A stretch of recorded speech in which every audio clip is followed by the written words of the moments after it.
বৈভব নমস্কার। আমি দেবশ্রী বন্দ্যোপাধ্যায়। আপনার যে কাজটি, যেটা নিয়ে আমরা কথা বলবো বেসিক্যালি, সেই কাজটি ভাষার মৃত্যু এবং তাকে ঘিরে আপনার চিন্তাভাবনা এবং আপনার সুদীর্ঘ একটা জার্নি এই এত বছর ধরে।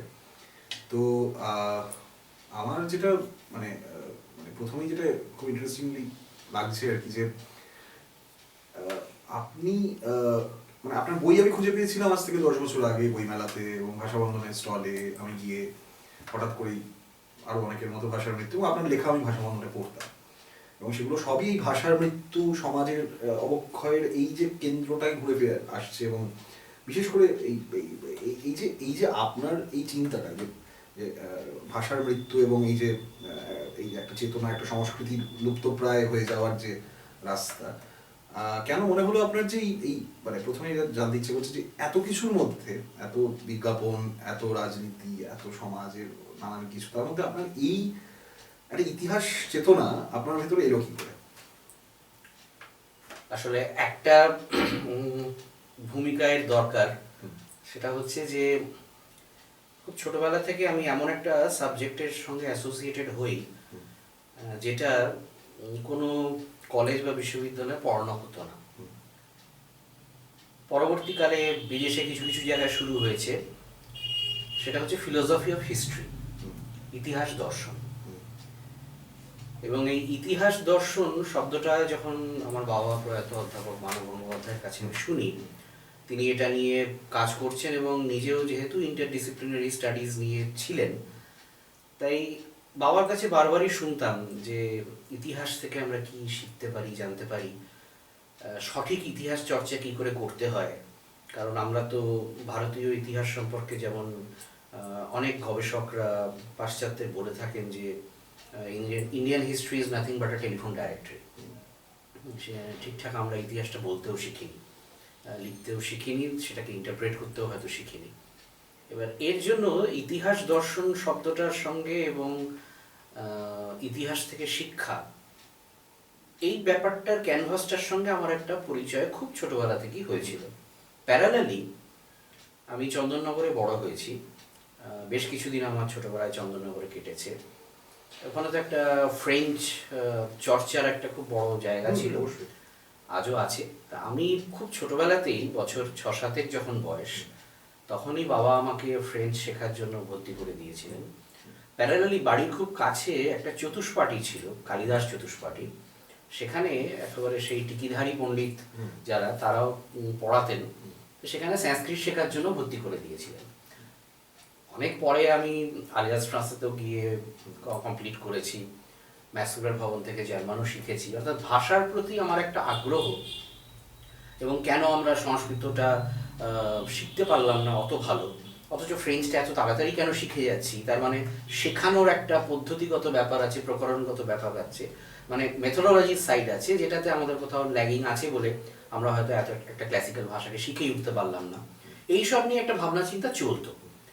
প্লাস আমার আগ্রহ ছিল যে এই যে ভাষাগুলো, কারা এই লিপিগুলো পড়ে মানে বার করছে, এদের তো আমরা চিনি না।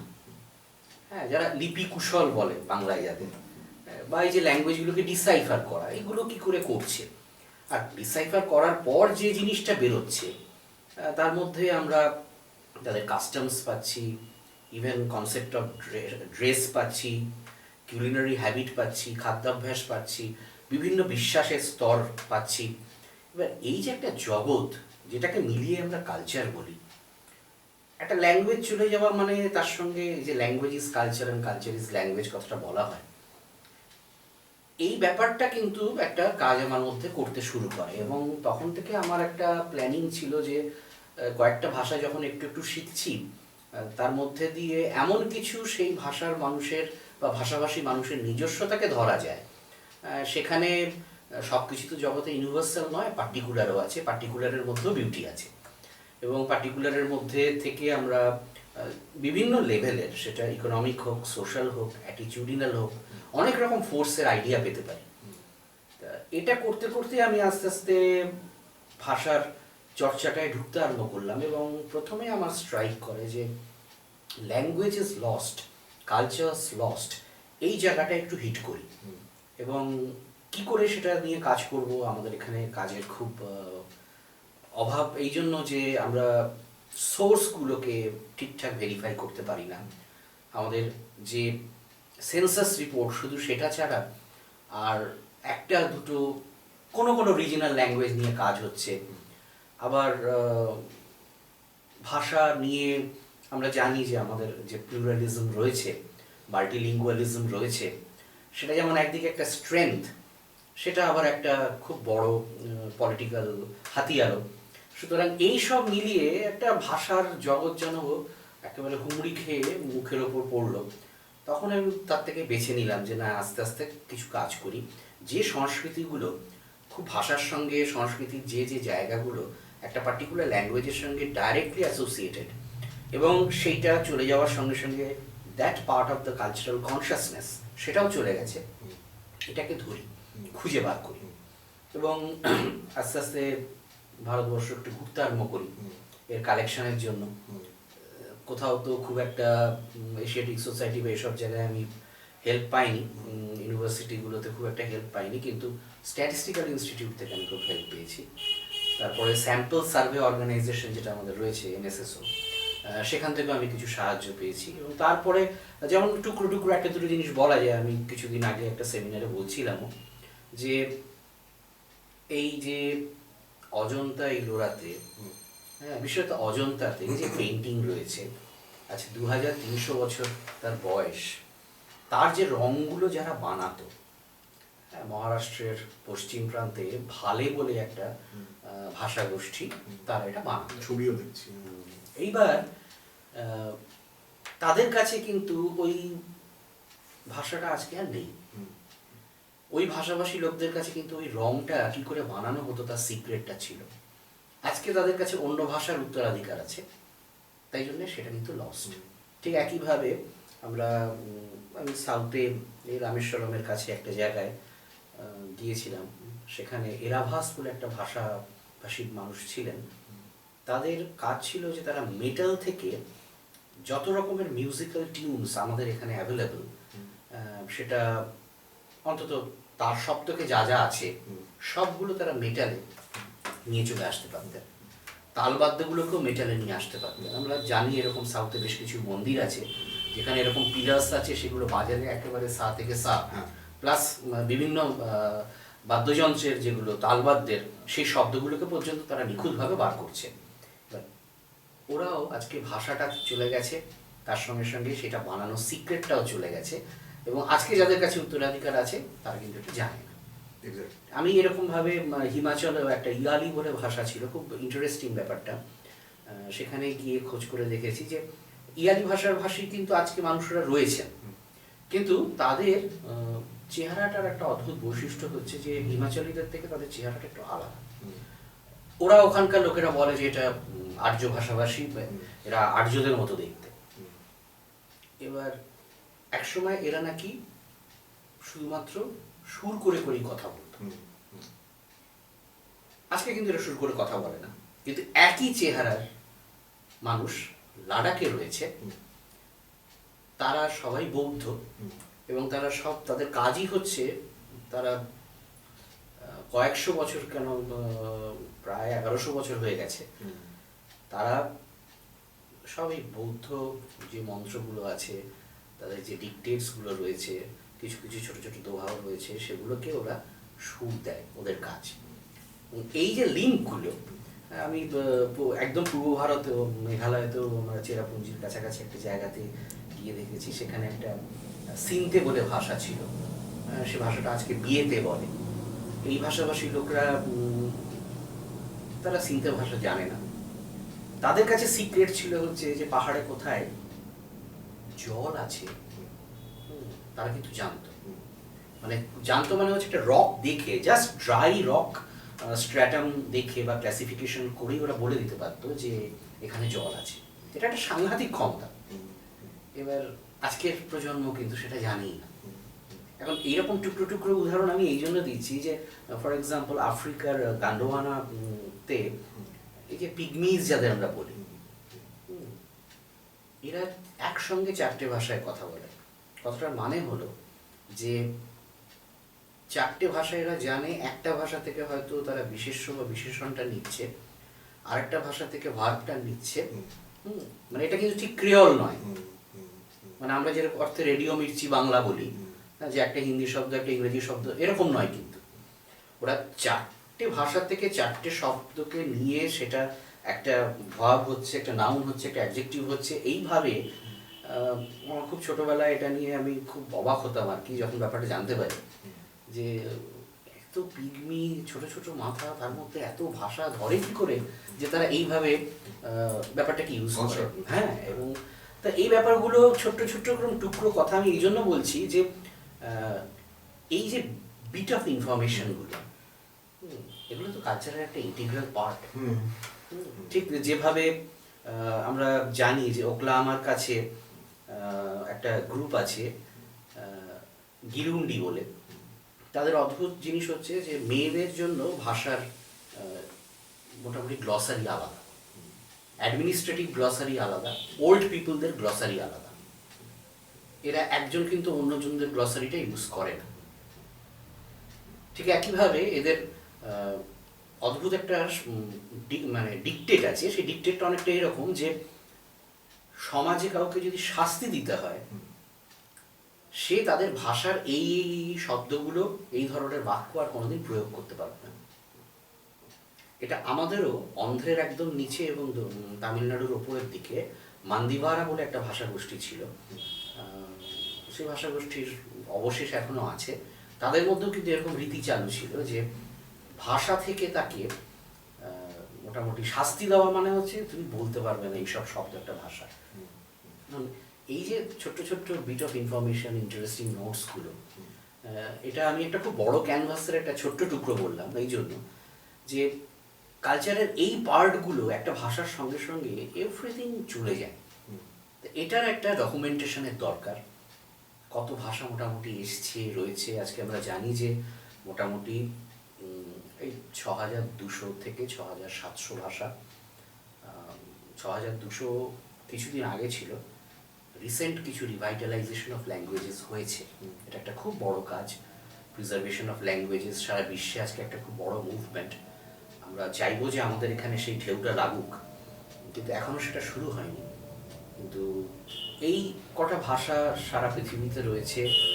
42,500 মতো ভাষা ট্রেস করা গেছে total down the corridors of history. এতগুলো ভাষা এসছে, তার মধ্যে আজকে মাত্র এই কটা ভাষা রয়েছে। মাঝখানে একটা ফেজ গেছে যখন দিনে প্রায় 8টা করে ভাষা মারা যাচ্ছিল। এই রিভাইটালাইজেশন প্রসেসটা শুরু হওয়ার পর কিন্তু আমরা দেখছি যে একটু বেটার একটা ফল আসছে। আস্তে আস্তে ডকুমেন্টেশনের প্রসেসগুলো শুরু হয়েছে, সেটাকে ক্লাসিফাই করা শুরু হয়েছে, কিন্তু a long way to go, no doubt.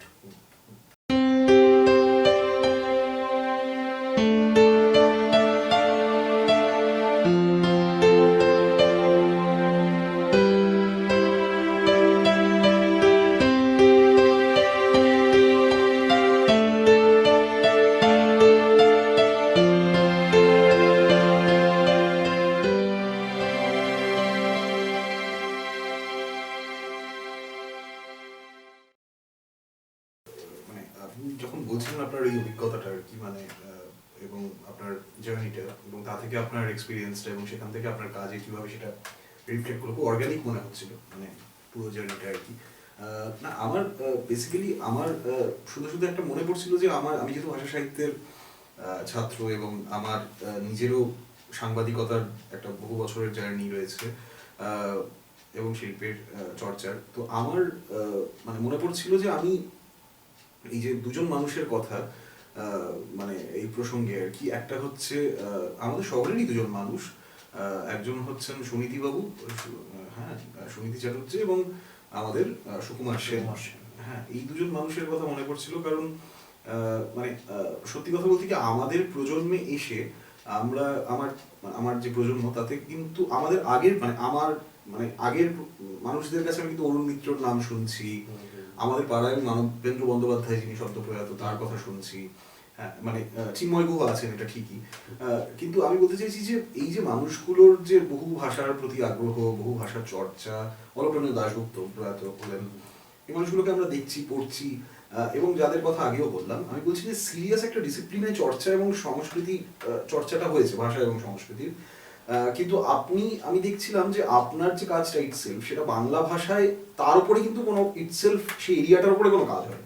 হ্যাঁ, তো আমার যেটা জানতে ইচ্ছে করছে মানে দ্বিতীয় ধাপে আপনার কাছে যে আপনার এই যে ভাষার কে বাঁচিয়ে রাখার বা ভাষাকে আর্কাইভ করার এই যে ইচ্ছেটা, তার ইন্সপিরেশন কি আপনি অন্য কোনো পাশ্চাত্যের কোনো চিন্তকের থেকে আপনার অনুপ্রেরণা এসেছিল? এটা 1 নম্বর। আর 2 নম্বর যে সেইটাকে আপনি সেই জার্নিটা নিয়ে একটু যদি মানে আপনি বলেন, কারণ এই এরিয়াটা কিন্তু বাঙালি খুব একটা ছোঁয়নি, এবং আপনি আমাকে কথা প্রসঙ্গে একবার বলছিলেন যে নবারুন্দা আপনাকে খুবই ইন্সপায়ার করেছিল যে এটা নিয়ে করো, কারণ বাংলা ভাষা এটা নিয়ে খুব একটা চর্চা। এক্স্যাক্টলি, আমি ভাষা নিয়ে কাজ করা, অর্থাৎ ভাষার মৃত্যু নিয়ে কাজ করা,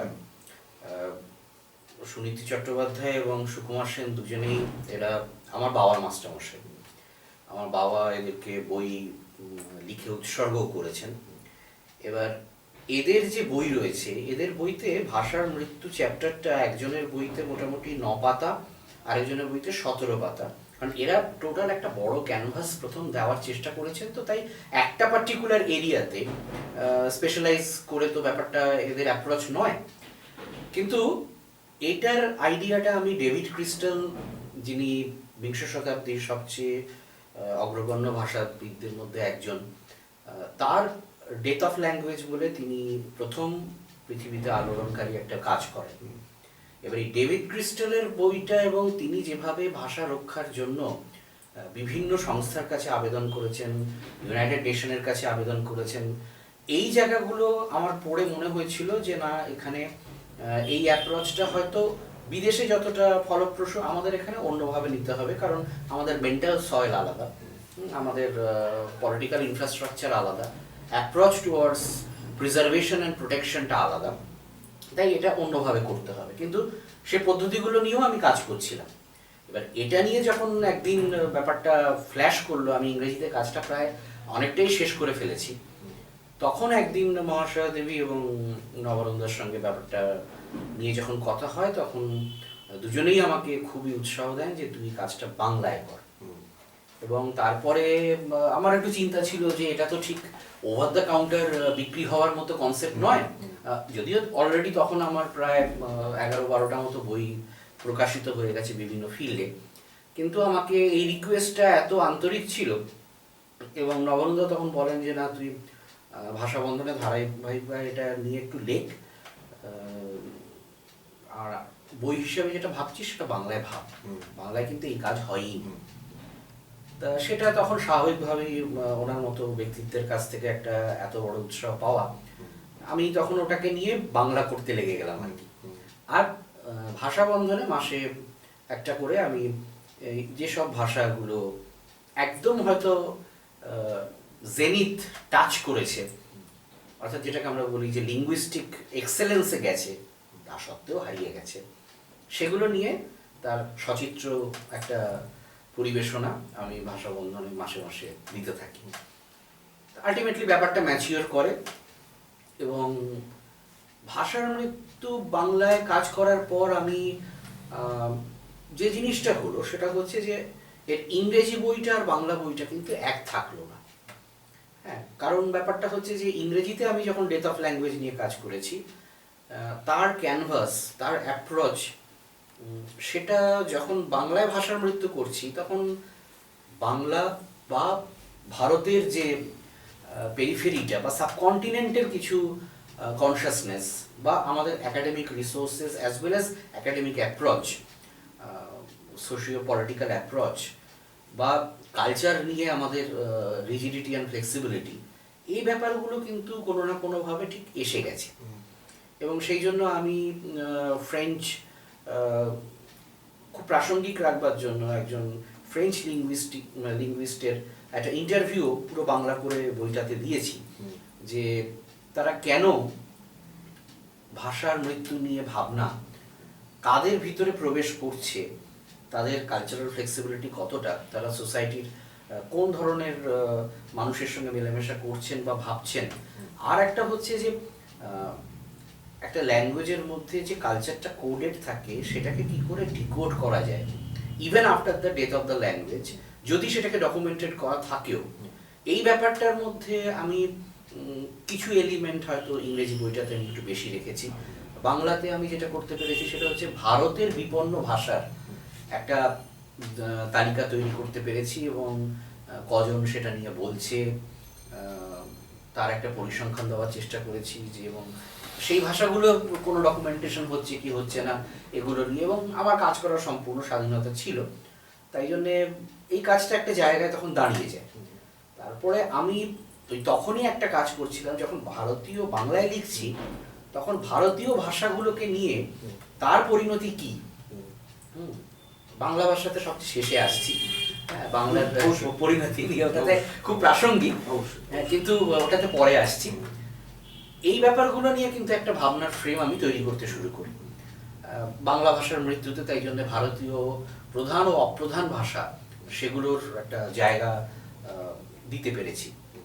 আর বাংলাদেশ থেকে আমার কাছে প্রচুর কোয়ারি এসছে, ওরা বেশ কিছু আর্টিকেল আমার কাছে মাঝে মাঝেই চায়, আমি দিইও সেগুলো, কিছু লেকচার্সও দিয়েছি সেগুলোর ওপর। সেটা হচ্ছে যে ওই বাংলা ভাষার ভবিষ্যৎ নিয়ে, কারণ সব জায়গার মতো আমাদের এখানে যেমন একটা লিঙ্গুইস্টিক ডমিনেশনের কনসেপ্ট তৈরি হয়েছে, ঠিক ওরাও সেরকম ফেস করছে, এবং সেই ফেস করার জন্য ওরা চেষ্টা করছে যে স্ট্রেট অ্যাওয়ে ইংলিশটা যাতে চলে আসে, এবং এলিটদের জন্য ইংলিশ, বাংলাটা কাদের জন্য, এরকম যে একটা ভাগ হয়ে যাচ্ছে। অথচ যেটা আমরা বলি যে এতটা বড় একটা রক্তক্ষয়ী সংগ্রামের পর যারা ভাষাটাকে প্রতিষ্ঠা করতে পেরেছে, আজকে বোধহয় একটা নিউ এজ এনিমিজ তৈরি হয়েছে, নতুনভাবে আরেকটা সংগ্রাম দরকার সেই জায়গায় ব্যাপারটা রেখে দেওয়ার জন্য। এবং পুরো মানে বাংলাদেশ এবং পশ্চিমবঙ্গের, যদিও অতটা আলাদা করে বলা উচিত না, তাও আমি আলাদা করে বলবো যে বাংলা ভাষাকে বাঁচানোর জন্য ওদের প্রয়াসটা কিন্তু তাও অনেকটা চোখে পড়ছে। কিন্তু আমরা যেভাবে বাংলা ভাষাকে একটা মিশ্র অথচ সো কল্ড গ্রামারলেস একটা কনসেপ্টে নিয়ে যাচ্ছি, গ্রামার যে সবসময় থাকতে হবে তার কোনো মানে নেই, কিন্তু গ্রামারের একটা কয়েকটা বেসিক কনসেপ্ট আছে যে উত্তরটা আজকে জিজ্ঞাসা করলে অনেকের কাছে খুব লজ্জাজনক হয়ে ওঠে। আমরা যারা একটু পড়াশোনার মধ্যে থাকি বা থাকবার চেষ্টা করি, কিছুদিন আগেই আমি একজনকে জিজ্ঞাসা করছিলাম, আমাদের খুব প্রবীণ এবং একজন শিক্ষককে, যে বাংলা ভাষার ব্যাকরণটা তো আজও হলো না। বিদ্যাসাগর বলেছিলেন যে একটা বাংলার তো নিজস্ব ব্যাকরণ করা দরকার। আমাদের যেটা রয়েছে সেটা তো সংস্কৃতে যেভাবে শব্দ নিষ্পন্ন হয়, যেভাবে আমরা শব্দ তৈরি করি, যেভাবে আমরা কনস্ট্রাকশন অফ সেন্টেন্সেস রাখি, সেইটাকে মাথায় রেখে করা। বেঙ্গলি ল্যাঙ্গুয়েজ যখন ডেভেলপ করতে শুরু করবে বা সে ব্রাঞ্চ আউট করবে, তখন কিন্তু তার নিজস্ব একটা গ্রামার দরকার হবে। এবার সেই গ্রামারটা কি হলো?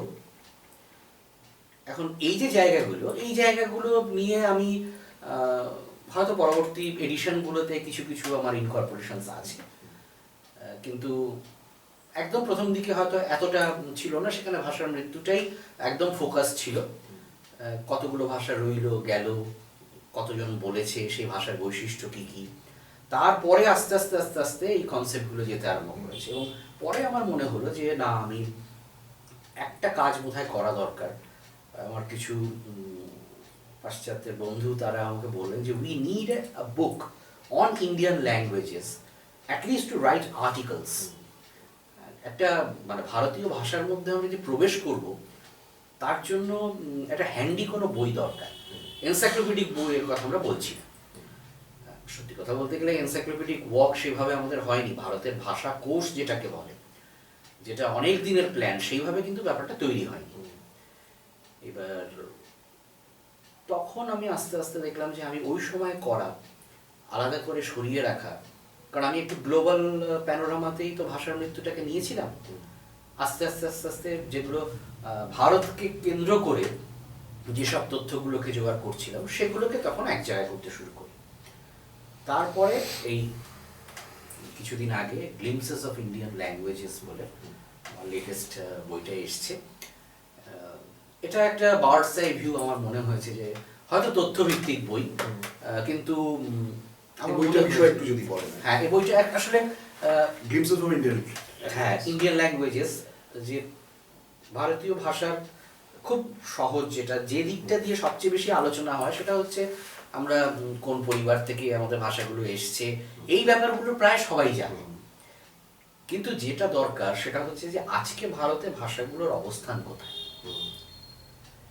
কোন ভাষাগুলোর মধ্যে গ্রোথ পোটেনশিয়াল রয়েছে, কোনগুলো আস্তে আস্তে আস্তে আস্তে একদম প্রায় মানে নিভে যেতে চলেছে, সেই অর্থে যে ভাষায় মানুষ আর কথা বলতে চাইছে না, কেন চাইছে না, এবার সেইখানে কোনো সোশ্যাল মুভমেন্টের দরকার আছে কিনা, যে সেই ভাষাটা রেখে দেওয়ার দরকার আছে কিনা। কারণ আমরা জানি যে যুগে যুগে এটা হয়েছে, একটা সময় ল্যাটিনের মতো ভাষা সারা পৃথিবীকে পথ দেখিয়েছে, আবার যেই মুহূর্তে ল্যাটিন চলে গেছে তখন আস্তে আস্তে সেই নিজস্ব ভাষাগুলো, তখন তো দরকার ছিল একটা যে ল্যাটিন শিখলে আমি চাকরিটা পাবো, ইকোনমিক কম্পালশন রয়েছে, সোশ্যাল অ্যাটিটিউড রয়েছে, যেটা অ্যাটিটিউডিনাল একটা পার্সপেক্টিভও বটে।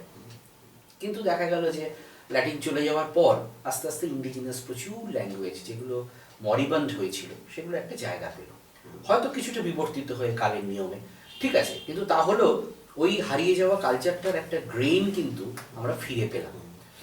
এবার আমাদের এখানে আস্তে আস্তে এরকম যে আমাদের লিঙ্গুইস্টিক প্লুরালিজম ইটসেলফ, এটা একটা খুব ইন্টারেস্টিং সাবজেক্ট, তা সেটা আমার বইয়ের একটা পার্ট রয়েছে।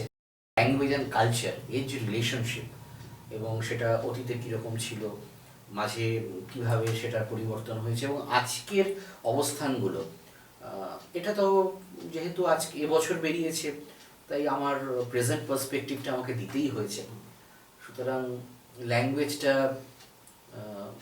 কোথাও কোথাও একটা রাজনৈতিক হাতিয়ার, কোথাও কোথাও সেটা রাষ্ট্রের ভাষা, আর রাষ্ট্রের ভাষা মানেই তার ইডিয়মটা different. At the same time সেখানেও 20th সেঞ্চুরির যেটা বা 21st সেঞ্চুরির যেটা খুব কমন একটা ফিচার, আমাদের সোশ্যাল ফিলোসফার সিএম জোড একসময় বলেছিলেন তার ডেকাডেন্স বইতে, যে এই অবক্ষয়, সেই অবক্ষয় কিভাবে তার চিহ্ন রেখে যাবে, এবং ভাষা বা সংস্কৃতির মধ্যেও সেই চিহ্ন রেখে গেছে, সেই চিহ্ন, সেই জায়গাগুলোকে একটু আইডেন্টিফাই করা। তা বইটার মধ্যে আমি সেই জন্যে এরকম জায়গাগুলো রাখার চেষ্টা করেছি। ভারতের যেসব ভাষাগুলো সবচেয়ে বিপন্ন, সেগুলো এই অর্থে বিপন্ন যে আমাদের অনেক ভাষার তো করসপন্ডিং লিপি নেই। যেসব ভাষার লিপি আছে সেগুলোর ভবিষ্যৎ তুলনামূলকভাবে ভালো, কিন্তু যেগুলো লিপি নেই তাদের অবস্থাটা কিন্তু খুবই খারাপ, এবং আস্তে আস্তে সেগুলো ডিফারেন্ট মুভমেন্টসগুলো হয়তো একটু একটু সাপোর্ট দিয়েছে, কিন্তু তাদের ইকোনমিক কম্পালশনটা যে জায়গায় চলে এসছে আজকে, তারা সেই ভাষা ছাড়ছে। সেই ভাষা ছাড়ার সঙ্গে সঙ্গে তারা, যেটা আমার ন্যাচারাল আর একটা থিম, দ্যাট ইজ তারা মাইগ্রেট করে একটা অন্য জায়গায় তাদের যেতে হচ্ছে, নতুন একটা জায়গাকে অ্যাডাপ্ট করতে হচ্ছে, নতুন কালচারকে অ্যাডাপ্ট করার চেষ্টা করতে হচ্ছে, এবং দ্যাট ডায়াসপোরা, সেটা যে একটা লিঙ্গুইস্টিক ইনহেরিটেন্সের ক্ষেত্রে খুব যে নেগেটিভ একটা কনসেপ্ট, সেই জায়গাটায় আমি স্বাভাবিকভাবেই বইটাকে নিয়ে আসতে পেরেছি। ডায়াসপোরা যেহেতু আমার আরেকটা খুব কাজের জায়গা, আমি এই দুটোকে লিঙ্কও করেছি। আচ্ছা, যে লিঙ্ক মানে ডায়াসপোরা ইটসেলফ একটা লিঙ্গুইস্টিক হিন্ড্রেন্সও, কিন্তু মানে ল্যাঙ্গুয়েজ সার্ভাইভালের ক্ষেত্রে একটা হিন্ড্রেন্স একদম। কারণ ডায়াসপোরা শব্দটার মানেটা আমার খুব অবাক লাগে। তার মধ্যেই তো একটা এক্স্যাক্টলি, যে শব্দটার মানেটা আমরা এমন করে ফেলেছি যে একজন সাধারণ মানুষ থেকে শুরু করে একদম রাষ্ট্রের প্রমুখ পর্যন্ত শব্দটার একটা অন্য মানেতে শব্দটাকে ব্যবহার করে, যে বিদেশে বসবাসকারী মানুষ মাত্রই সেটাকে ডায়াসপোরা বলা। আদৌ কিন্তু ডায়াসপোরা শব্দটার মানে তা নয়।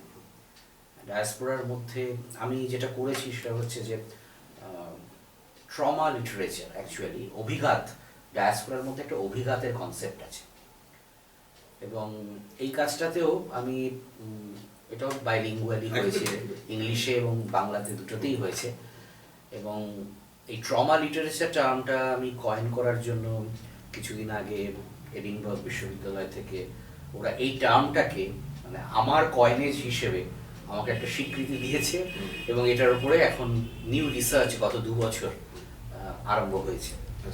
সেটা আমার একটা অনেক দিনের পরিশ্রমের বলবো স্বীকৃতি, কিন্তু ভালো লেগেছে একটা জায়গাতেই। আর দুঃখ হয় এই জন্য যে ট্রমা ডায়াসপোরার কনসেপ্টের সঙ্গে আমি ঠিক total cultural assimilation of two cultures, কিন্তু ভালো লেগেছে একটা জায়গাতেই। আর দুঃখ হয় এই জন্য যে ট্রমা ডায়াসপোরার কনসেপ্টের সঙ্গে আমি ঠিক total cultural assimilation of two cultures, এই যে একটা মিথ ছড়িয়ে দেওয়া হয়েছে যে তাতে মানুষ খুব দারুণ আছে, হ্যাঁ, এই জায়গাটাকে আমি কিন্তু একটু ভাঙবার চেষ্টা করেছি।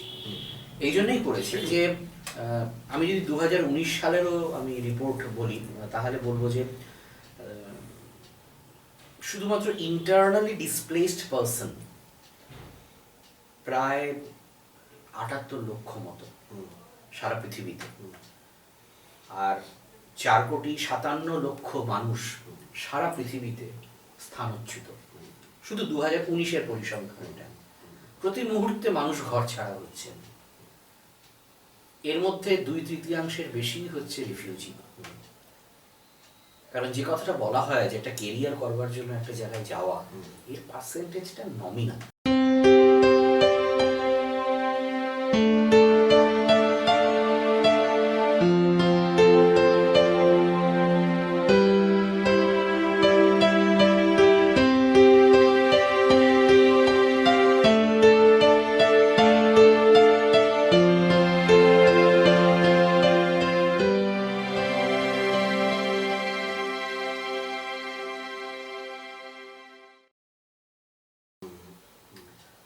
ইম্পর্টেন্ট পয়েন্ট আপনি বলছেন। হ্যাঁ, এটা কারণ এই মুহূর্তে globalized একদম, হ্যাঁ, এটা একদম নমিনাল। আমি কয়েকদিন আগেও তাই জন্য এই মাইগ্রেশনের কনসেপ্টটা নিয়ে আবার লিখলাম, কারণ এই শব্দটা থেকে আমরা খুব একটা রেহাই পাই না, আমরা খুব সোবার বাড়ছে ক্রমশ বাড়ছে।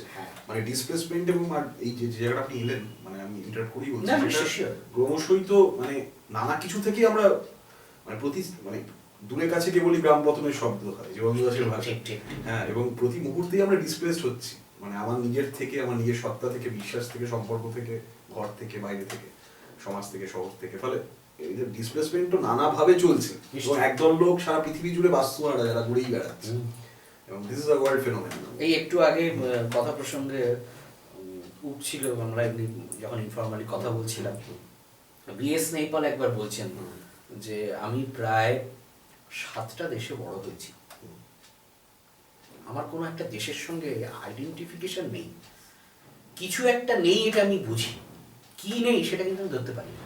অ্যাবসলিউটলি, মানে গার্সিয়া মার্কেস তো নোবেল লেকচারেও তাই বলছে, আমার ভাষা থেকে একটা মানচিত্র তৈরি হতে পারে, কিন্তু আমাদের মানচিত্র নেই, মানে ছিল, তাকে এক্স্যাক্টলি মুছে ফেলা হয়েছে। এই অ্যাঙ্গেলটাতে ডায়াসপোরাতে আমি ধরার যেটা চেষ্টা করেছি সেটা হচ্ছে যে আমরা নিজেরাও হয়তো রাইট ভিকটিম, কিন্তু সেটা যে ওইভাবে কাজ করেছে সবসময় তা নয়। আমার একটা মানে ছোট্ট পার্সোনাল অ্যানালজি একটু দেওয়া যেতে পারে, মনে পড়ছে চন্দননগরে একটা একদম গঙ্গার ধারে আমার ঠাকুরদা, বাবা এবং আমরা 3 পুরুষ বিকেলে হাঁটতে গিয়ে হয়তো বসেছি। তা নদীর সামনে বসলে আমার ঠাকুরদা খুব সুন্দর, ভেরি গুড টকার, নদী নিয়ে, বিভিন্ন রকমের নদী নিয়ে তিনি খুব সুন্দর একটা ইমেজারি চোখের সামনে দিলেন। সেটা তো এত ভালো লাগছে শুনে, সেটাকে প্রায় ধূলিসাৎ করে তারপরে আমার বাবা পরপর এই যে ভেসে চলে যাওয়া স্রোত, হ্যাঁ, এর সঙ্গে পার্টিশন, উদ্বাস্তু, এবং শেষ করলেন এসে ঋত্বিকের সেই ইমেজে, যখন সেই কচুরি পানাটা জলের মধ্যে দিয়ে চলে যাচ্ছে, ওই ইমেজে এসে দিচ্ছেন। আমি টোটালি দুটো ভিন্ন ধরনের ইমেজেরই পেলাম। হয়তো দুজনের চোখেই তখন কিছু ব্যথা দেখেছিলাম, তার মধ্যে কোনো ঘৃণা দেখিনি, কিন্তু বুঝেছিলাম যে এটা একটা অন্য বেদনা। তাই জন্যে বিজন ভট্টাচার্যের লেখার মধ্যে যে অরিজিনালিটি পাই, ঋত্বিক ঘটকের ছবিতে যে একদম আন্তরিক অকপট আবেদনটা পাই, এমনকি হয়তো মানব গঙ্গোপাধ্যায় আমার বাবার লেখা অনেকে তত পড়েননি, কিন্তু সেখানেও যে অকপট জায়গাটা দেখতে পাই, সেটা আমার মনে হয়েছে যে অভিঘাত সাহিত্য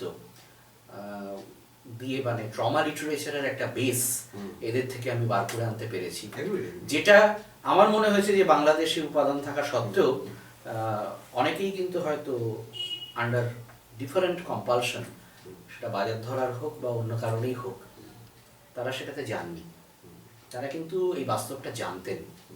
তা সেই অভিঘাত সাহিত্যটা আমি একটু ফোকাস করেছি। আর এছাড়াও ডায়াসপোরা 90-এর দশক থেকে পাশ্চাত্যে একটা খুব বড় শিল্প এবং সাহিত্য তত্ত্ব হয়ে উঠে এসছে। তারা সব কিছুকেই, সেটা এডওয়ার্ড সেইড, হোমি ভাবা, গায়ত্রী স্পিভাক, এরা সবাই এই ডায়াসপোরা থিওরি দিয়ে মডার্ন আর্ট, লিটারেচার, এমনকি সোশিওলজি এবং পেনিট্রেশন অফ সাইকোলজি, লিটারেচার, সব কিছুকে তারা ধরার চেষ্টা করেছেন। তাই আমার মনে হয়েছে যে না, এই বিষয়টা অনেকটাই যায় আমি যে ধরনের ভাবনা ভাবছি তার সঙ্গে, এটা নিয়েও একটু বাংলায় কাজ হওয়া দরকার। সত্যি কথা বলতে গেলে আজও দুঃখ হয় যে ডায়াসপোরা শব্দটারই কোনো বাংলা হয়নি, এবং কোথাও কোথাও বলা হয়েছে একটা দুটো শব্দ, কিন্তু সেই শব্দটা আমার মনে হয় যথার্থ নয়। তাই আমি আমার বাংলা বইতেও ডায়াসপোরা শব্দটাকেই আমি রেখেছি, কোনো বাংলা করিনি। কারণ অভিবাসী সাহিত্য কেউ কেউ বলার চেষ্টা করছে, কিন্তু অভিবাসী তো তার আমি ইমিগ্রেন্ট লিটারেচার বা ইমিগ্রেন্ট লিটারেচার বলতে পারতাম। ইমিগ্রেশন আর ডায়াসপোরা এক জিনিস। সুতরাং দুটো কালচারের লোক গিয়ে দারুণ মিলেমিশে এক হয়ে যাচ্ছে, সেটাই যদি হতো তাহলে আমরা ইভেন অমিতাভ ঘোষ থেকে শুরু করে ঝুম্পা লাহিড়ী থেকে শুরু করে এবং আরো অনেকের লেখা, আমি অনেক নাম বলতে পারি, কিন্তু তাদের লেখার মধ্যে আমরা ওই ব্যথার জায়গাটা, ওই যে অ্যাডজাস্টমেন্ট পোটেনশিয়ালে একটা খুব বড় ফ্র্যাকচার, হ্যাঁ, মিরারের মধ্যে অত স্ক্র্যাচ আমরা কিন্তু দেখতে পেতাম না। যদি সত্যি আমরা এমনিতেও জানি যে আজ প্রায় 100 বছর হলো এই ফিলোসফি অফ হিস্ট্রি নিয়ে যারা প্রথম দিকে কাজ করছিলেন, আমি পলিটিক্যাল অ্যাঙ্গেল বাদ দিয়েই বলছি, কালচারাল অ্যানথ্রোপোলজি এবং সোশিওলজি এবং সোশ্যাল সাইকোলজিতে ভদ্রলোকের 100 বছর হয়ে গেল বইটার। কিছুদিন আগে আমি তাই জন্য লিখলাম ওনার ওপর। ওনার নাম হচ্ছেন, মানে ওনার কাজটা হচ্ছে ডিক্লাইন অফ দ্য ওয়েস্ট, হ্যাঁ, অসওয়াল্ড স্পেংলার। স্পেংলার এইভাবে মানে ফিলোসফি অফ হিস্ট্রিতে এই ডিক্লাইন অফ দ্য ওয়েস্ট ওনার বই, 4 খণ্ডে, খুব বড় বই। তাতে এই কথাটাকে খুব ভালোভাবে ইউজ করেছেন যে দুটো culture, total absorption of 2 cultures into 1, এই ব্যাপারটা কোনোভাবেই যে হয় না, এটা উনি দেখাবার একটা খুব চেষ্টা করে আমার মনে হয় সফল হয়েছেন। কারণ অনেকেই এটা দেখাতে পেরেছে, বা ওনার অ্যাঙ্গেলে পরবর্তীকালে অনেকেই যেতে পেরেছে যে তাহলে মানুষ যতই সে ডি ক্লাস হোক আর যাই হোক, আইডেন্টিটির জায়গাটাতে নিজের সঙ্গে তার একটা সম্পর্ক আছে।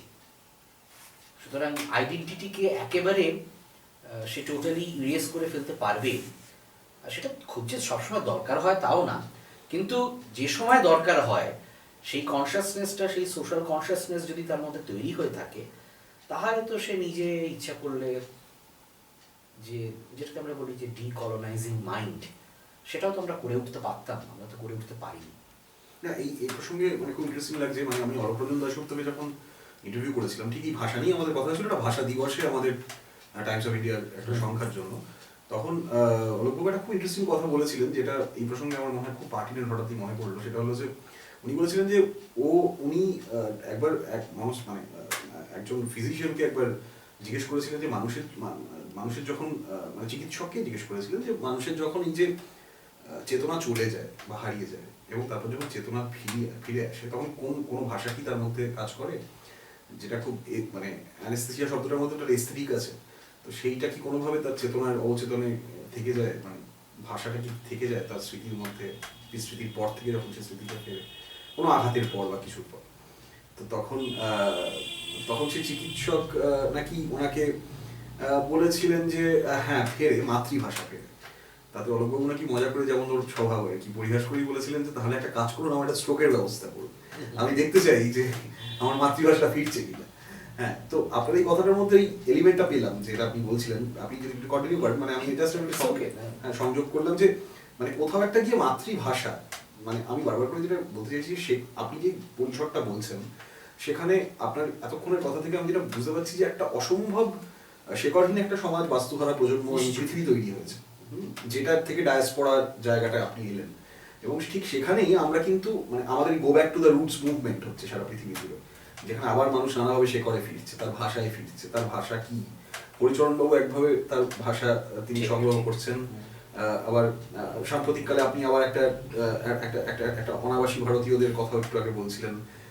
তো আমি বলতে চাইছি যে আপনি তো এই যে এত কিছু দেখছেন এবং গবেষণা করে চলেছেন, আপনার কি মনে হয় যে আমরা একল এই যে পৃথিবী যে শেকড়ের পথে আবার বাধ্য হয়ে ফিরছে, মানে কোনো মাল্টিন্যাশনাল ভাষা আমাদেরকে বাঁচাচ্ছে না, সেখানে কোনো গোল সেটিং আমাদেরকে সমস্ত গোল ভেঙে বেরিয়ে, ফ্রেম ভেঙে বেরিয়ে ঋত্বিকের ছবির মতন আমরা ফাইনালি আবার আমাদের মানে ওই ওই ওই আর কি, মানে আবার একটা নিতা হেঁটে চলে যাচ্ছে, আবার একটা শেকড়ে ফিরছি আমরা।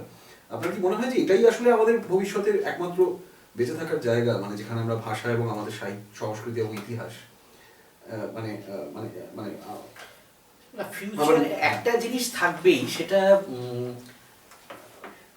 সোশ্যাল সাইকোলজিস্টরা যেটা বলেন যে, আমি যদি একটু মানে এরিক ফ্রমের কথা বলি, হ্যাঁ উনি অ্যানাটমি অফ হিউম্যান ডিস্ট্রাকটিভনেস যে বলছেন যে আসলে আমাদের ক্রাইসিসগুলো বেশ কয়েকটা লেভেলে।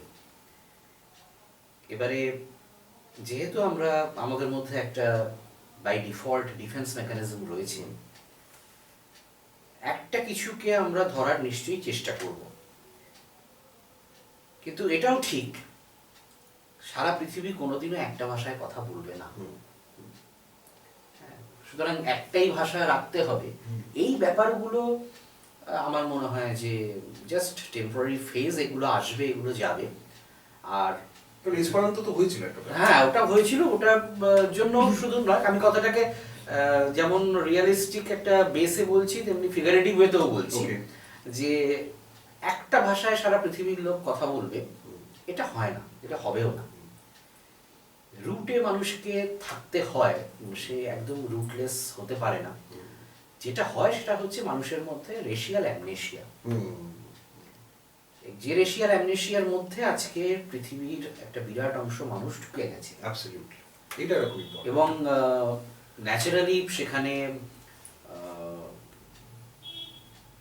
মানে কনজিউমার ফেটিশিজম তো কাজ করছেই, তার ফলে তারা একটা অদ্ভুত মানে ইউটোপিয়ান কনসেপ্ট অফ কি বলবো,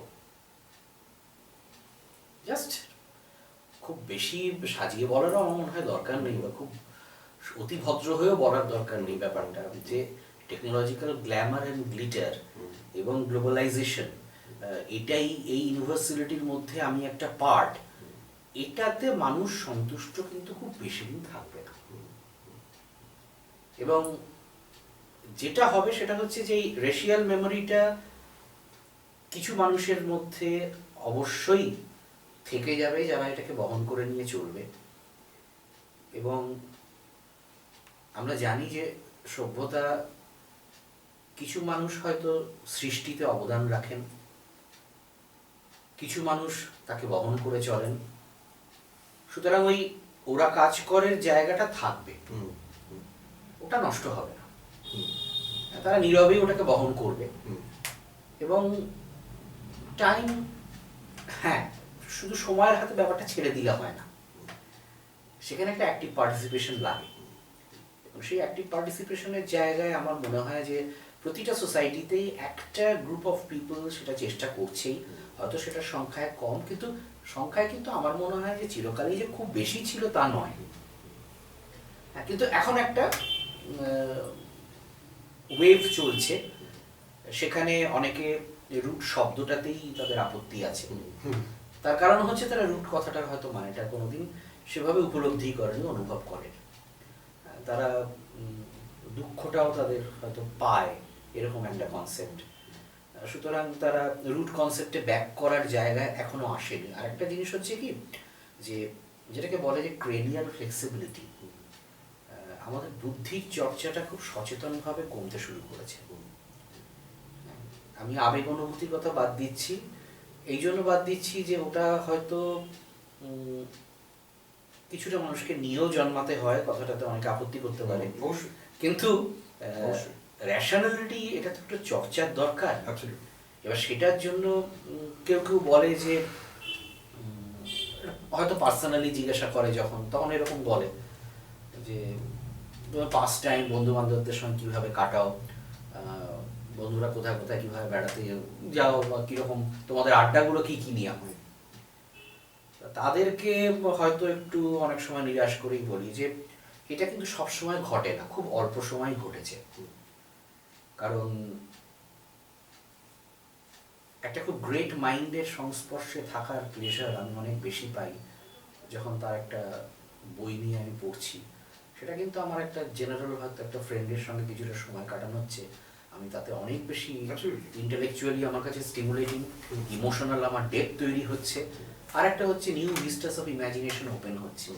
তাই ওটা আমার কাছে হয়তো অনেক সময় মনে হয়েছে যে সব আড্ডাই তো কনস্ট্রাকটিভ নয়, সব আড্ডাই তো আর সিম্পোজিয়াম লেভেলে যায় না।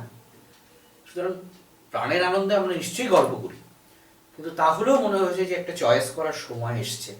কারণ ওই র্যাশনালিটি চর্চাটা না করলে, শ্রী অরবিন্দের একটা কথা আমার খুব ভালো লাগে যে the greatest tragedy on earth is that people die without being born. তার মনের জন্মই কোনোদিন হলো না, হ্যাঁ, সুতরাং তার আগেই সে শেষ হয়ে গেল।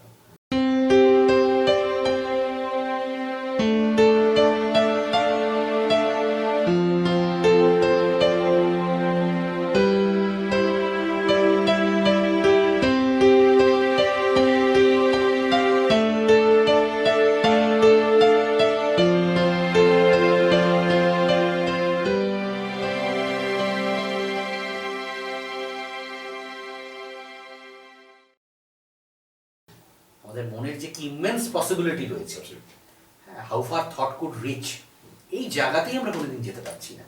সুতরাং এইটার যদি কোনো আমার সুযোগ থেকে থাকে, তাহলে সেটা অন্তত লাইফে কাল্টিভেট করে নেওয়া উচিত। তাহলেই আমি root, understanding, reality, social consciousness এবং পলিটিক্যাল রেলিভেন্স এইসব নিয়ে, কারণ আজকে যা যুগ পড়েছে তাতে মানুষ কিন্তু, আমি খুব নিউট্রাল, এই শো অফগুলো করার আমার মনে হয় খুব একটা জায়গা নেই।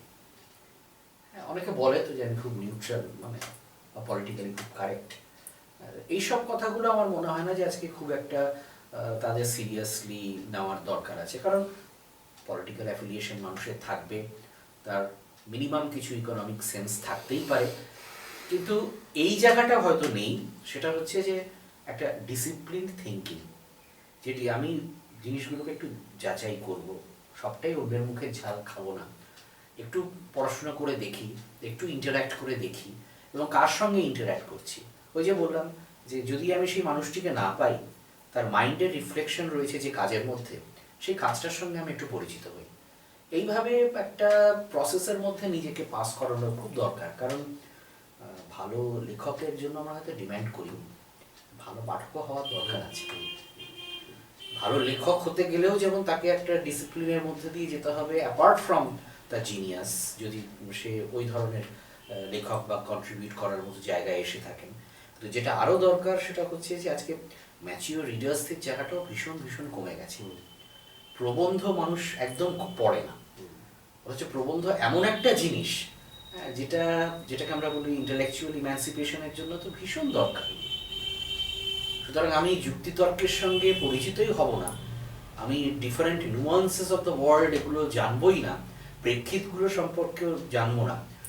আমি point counter point, be it dialectical, be it deductive, এগুলোর মধ্যে দিয়ে তো আমার একটা পাস করার দরকার আছে।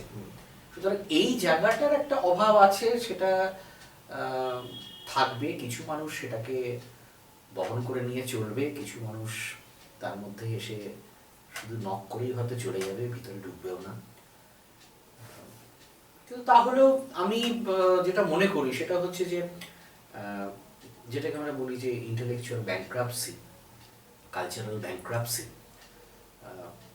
সেটা হয়তো আজকে একটা খুব, মানে ব্যাংক্রাপসির চেয়েও বড় কথা আমি আমার মনে হয় যে শব্দটা আরো বেশি অ্যাপ্রোপ্রিয়েট, সেটা হচ্ছে ভ্যাকুইটি। এই এক অদ্ভুত শূন্যতা, যেখানে নিজের শব্দটাই এমন শূন্যতায়, নিজে কথা বললে কথাটা ইকো হয়ে নিজেরই কানে এত জোরে লাগে, সেটাতেই মানুষ ভয় থেমে যায়, হয়তো আর কথা বলে না। এই এমন এক শূন্যতা, তা সেটাকেও অতিক্রম করে যাওয়ার জন্য তো একটা জেনারেশন আছে, তোমাদের জেনারেশন তো রয়েছেই। আমি এই ঠিক এই জায়গা থেকে আপনার যে আমার মানে এই প্রশ্নটা আসছে স্বাভাবিকভাবেই যে মানে আমাদের প্রজন্মের কথা আপনি এখন তুললেনি, মানে আমার কোথাওটা মনে হয় যে এই পোস্ট নবারুণদা আর কি, নবারুণদা মারা গেছেন 14 সালে, এই যে গত 6টা বছর আমাদের সামনে একটা প্রবল শূন্যতা ছিল সব দিক থেকে, আপনি যেটা বলছেন, এবং যেটার একটা ইন্টারন্যাশনাল দিক আছে, সেটা হচ্ছে এটাই যে আমি দেখছিলাম যে ক্রমশ ইনটলারেন্ট হয়ে উঠছিল পৃথিবীটা এবং সমস্ত দিক থেকে আর কি। এবং আমি দেখছিলাম যে ওই সমীপ বন্দ্যোপাধ্যায়ের কিছুদিন আগে একটা লেকচারে পড়ছিলাম, যে উনি বলছিলেন যে কোনো সভ্যতা সংস্কৃতি যদি মারতে হয় সবার আগে তার ইতিহাসটাকে মারতে হবে, তারও আগে তার ভাষাটাকে মারতে হবে। হ্যাঁ হ্যাঁ, এবং আমি বলছি যে এই এই এই চিন্তাটাকে যদি আমি আজকের সমাজে ফেলি, গত 6-7 বছরের যে শূন্যতা, অন্ধকার, মিথ্যে কথার যে বাতাবরণ, যার মধ্যে আমরা মানে নবারুণদা যেটাকে সার্কাসই বলতো, হ্যাঁ মানে একটা সার্কাস, এবং নবারুণদা বলতো যে এই মানে এটা একটা স্ট্র্যাটেজিক্যালি কম্প্রোমাইজ করাতে হবেই যে কোনো মানুষকে এর মধ্যে, কারণ এমনভাবে কালচারাল এই মাফিয়াতন্ত্র ঘিরে ধরছে আমাদেরকে, আমাদের পাড়াগুলোকে, কলোনি পাড়াগুলোকে, বহুতল আমাদের সবচেয়ে ভাষাগুলোকে, হ্যাঁ মানে মানে অদ্ভুত কতগুলো এই যে মানে অদ্ভুত কিছু ভাষা, হ্যাঁ SMS এর ভাষা, মানে এই যে একটা ডিজিটাল পৃথিবী, এবং তার মধ্যে যে প্রতিনিয়ত এই যে ভাষার অত্যাচার, এবং ভাষার এক অর্থে ভাষাকে খুন করা আর কি, ভাষাকে মেরে ফেলা, এবং তার মধ্যে ইতিহাসকে মারা, তার মধ্যে সংস্কৃতিটাকে মারা, এবং ধারাবাহিকভাবে এই যে মানে আমি বাঙালির ইতিহাস যখন কেন পড়বো আজকে, আমি ফিরে যেতে হবে বাঙালির ইতিহাসে, কারণ আমার অথেন্টিসিটি যদি কোথাও থেকে থাকে তাহলে সেখানে। আজকে ঈশ্বরচন্দ্র বিদ্যাসাগর কেন তাহলে কাজটা করলেন, তার একটা কারণ হচ্ছে সে মানে তার কাছে কমিউনিকেশন একটা একমাত্র মানে এক টুল আর কি, মানে এবং সেখানে সে বুঝতে পারছি না যে যে যে যে যে মানে যদি হচ্ছে না, মানে মানে অত ভারী সাধু ভাষার ব্যাখ্যা ট্যাখ্যা করলে আলটিমেটলি ওগুলো মরে যাবে। এবার আমাকে তো একটা টুল বের করতে হবে, যে টুলটা দিয়ে আমি কমিউনিকেট করি, রীতি ঘটবো যেটা তার মতো করে বলছেন, যে আমাকে একটা সিনেমার থেকে উন্নত মাধ্যম পেলে আমি এমনিই চলে যাবো, মানে এটা ছেড়ে চলে যাবো। এবং আমি বলছি যে নবারুণদা একটা ভাষাই তৈরি করছেন, আবার ঠিক তার মানে মানে তার পরিবারেরই কিছু মানুষদের মতো। তো আমি আপনার কাছে যেটা জানতে চাইছিলাম যে আমাদের এই যে পরিসরটা, যেখানে একটা ইন্টলারেন্ট পৃথিবী, কন্ট্রাস্ট, মানে ব্ল্যাক অ্যান্ড হোয়াইটে সব কিছুকে জাজ করা হচ্ছে, ভাষা তো সেভাবে তৈরি হয় না, ভাষা মানুষের অবচেতন থেকে তৈরি হয়, এবং ভাষার মধ্যে একটা এমপ্যাথি কাজ করে, মানে মমতা, মায়ের ভাষা আমরা বলি তো, মানে মায়ের মমতা, মায়ের সহ সব মিশে থাকে, সব কিছু মিলে থাকে, মানে কি যে মিলে থাকে আমরা সবটা জানিও না হয়তো ভালো করে, স্বপ্নের মতো ব্যাপারটা, স্বপ্ন বাস্তবতা। তো আপনাকে আমার জিজ্ঞাসা যে মানে এইরকম একটা ঘোলাটে সময়ের মধ্যে, যেটা আপনি বলছেন ইনটলারেন্ট সময়, একটা এক্সট্রিম পৃথিবী, রাজনীতি, সংস্কৃতি, সারা পৃথিবী জুড়ে অ্যাবসার্ডিটি বিরাজ করছে, একটা অদ্ভুত অ্যাবসার্ড ডিস্টোপিক একটা পৃথিবীতে আমরা আছি। তো আপনার কি মনে হয় যে ভাষা প্রতিরোধ আমাদের দিকে ছুড়ে মারা হচ্ছে এবং আহত হচ্ছি আমরা, মানে সেখান থেকে একটা তো শেকড়ের জায়গায় আমরা পৌঁছলাম, কিন্তু মানে মানে মানে সেই সময়ের ভাষাটা কি হবে, মানে কিভাবে আমরা, আপনি তো এতগুলো সংস্কৃতি দেখে একটা স্টাডি করে চলেছেন ধারাবাহিকভাবে আপনার কাজে, কি মনে হয়েছে মানে প্রতিটা ভাষা মানে সমাজই তো একটা না একটা সময় এক্সট্রিম পৃথিবীর সামনে পড়েছে, মানে আমার মনে পড়ছে অ্যাডর্নোর কথা, দ্বিতীয় বিশ্বযুদ্ধের পর বলছেন যে কবিতাই লেখা হবে না, কিন্তু কবিতা লেখা হচ্ছে, মানে ওয়েস্টার্ন লেখা হচ্ছে, তারপরে বিখ্যাত কবিতা লেখা হচ্ছে। তো আপনার কি মনে হয় যে এই অন্ধকার থেকে একটা ভাষা তৈরি হবে, যেটা আগামী ভাষা? আমি 2-3টে ইমেজেরই পরপর বলবো। যেমন এই কিছুদিন ধরে আমি এই আমাদের লুইজি গ্লুক, তারপরে শেতলানা, তারপরে নতুন যে পিটার হাটকে, এই যে লাস্ট 5-6 বছরে যারা নোবেল পেয়েছে, আমি নোবেল পাওয়ার মানদণ্ডে বলছি না, এদের লেখাগুলো আমি একটু পড়ছিলাম, যে এরা কি সমাজ ধরার চেষ্টা করছেন না মানুষ ধরার চেষ্টা করছেন। এরা প্রত্যেকেই প্রায় 70s to 80s এর মধ্যে এদের বয়স, এবং যে লেখাগুলো আজকে তাদের একটা যে টোটাল যে ক্যাননটা তৈরি হয়েছে, সেটা মোটামুটি তাদের বছর 50 থেকে লাস্ট 25-30 বছরের মধ্যেই ব্যাপারটা রয়েছে, বা কাজু ইশিগুরো, এরাও।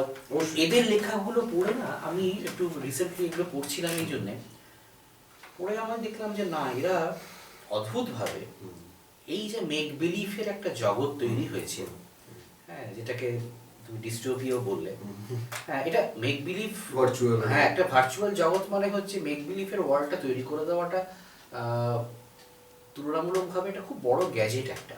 পোস্ট ট্রুথ যেটা ওরা বলছে। হ্যাঁ, এবং কারণ আমরা একটা সময় যখন হলিউড ফিল্মস আসলো, হ্যাঁ, তখন বাবার যারা এই সিনে ক্লাব বা এসবের সঙ্গে খুব ওতপ্রোতভাবে সেই যুক্ত, চিদানন্দ দাশগুপ্তর ওই সময় টাইম থেকে, এবার তারা না বলতো যে এই বইগুলো, এটা কিন্তু এই বইগুলো কিন্তু খুব ডেলিবারেটলি পুশ করা হচ্ছে, হ্যাঁ, আমাদের মাইন্ডসেটটাকে, যে আমরা ফ্রান্সের বলে যে বইগুলো ইন্টারন্যাশনাল ফিল্ম ফেস্টিভ্যালে আসতো, আমরা যেগুলো দেখতাম, আর এই যে হলিউড ফিল্মগুলো যেগুলো আসছে, এটা দেখেই মনে হচ্ছে যে এর মধ্যে একটা খুব সুন্দর সাজানো প্ল্যান আছে।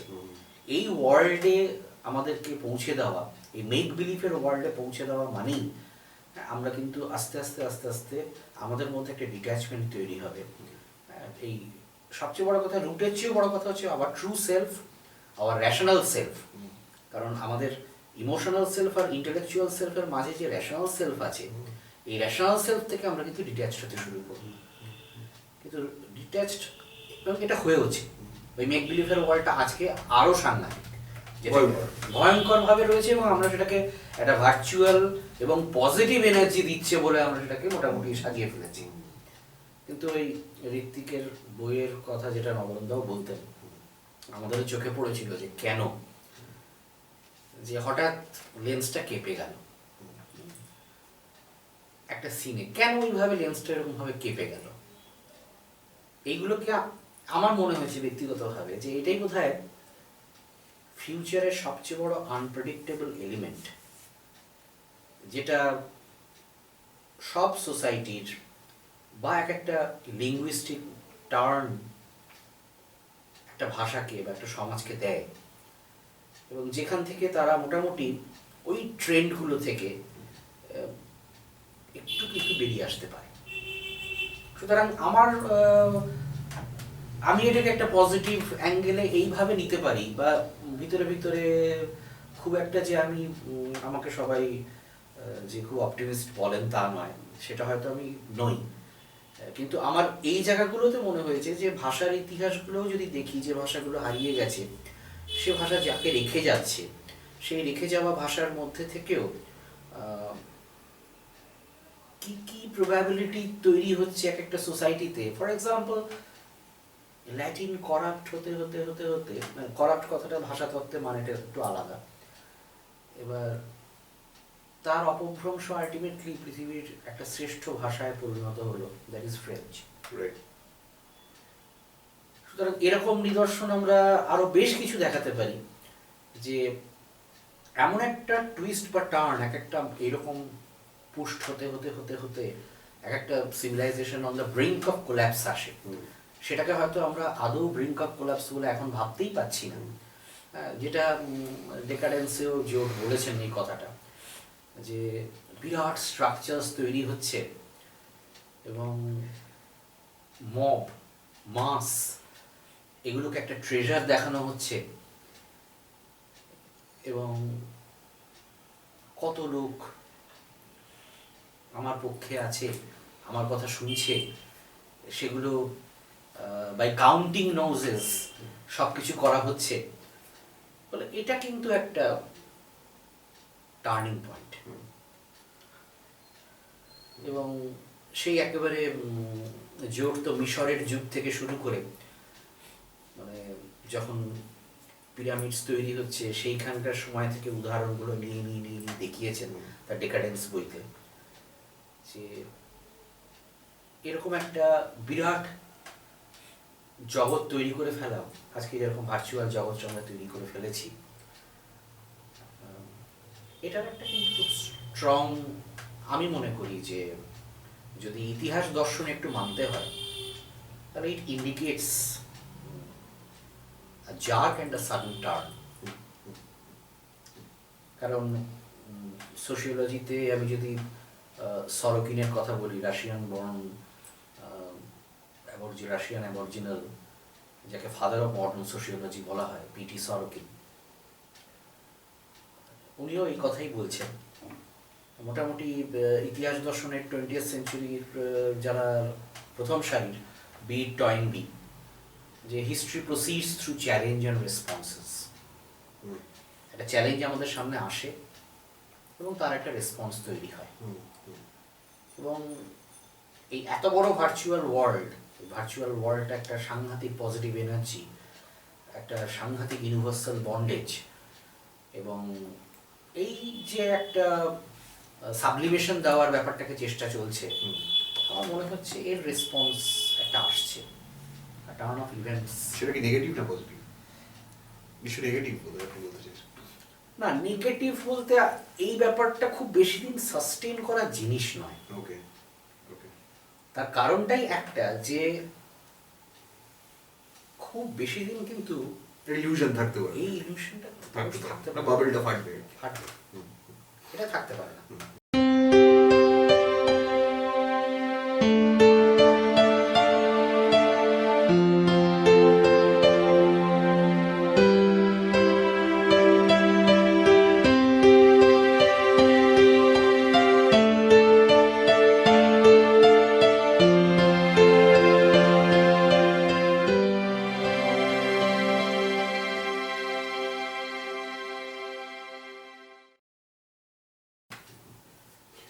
হ্যাঁ, আপনি বলবেন তো? সেটাই আমার এই জায়গাটাতে এটাই মানে বক্তব্য। যেমন আমি এই প্রসঙ্গে একটা অন্য কথা মনে পড়লো, হ্যাঁ। যে এই কিছুদিন আগেই যখন আমরা এই আধুনিক জিনিস নিয়ে কাজ করছি, আমি ইস্থেটিক্স নিয়ে একটু কাজ করছিলাম, তখন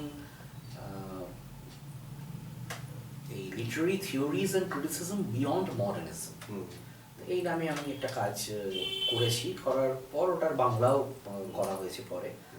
তো সেখানে আমি দেখছিলাম যে খুব আশ্চর্যজনকভাবে আমরা এই যে চাইনিজ, জাপানিজ, ইসলামিক এস্থেটিসিজম, এগুলোর সঙ্গে সবসময় আমরা একটা দেখাবার চেষ্টা করি যে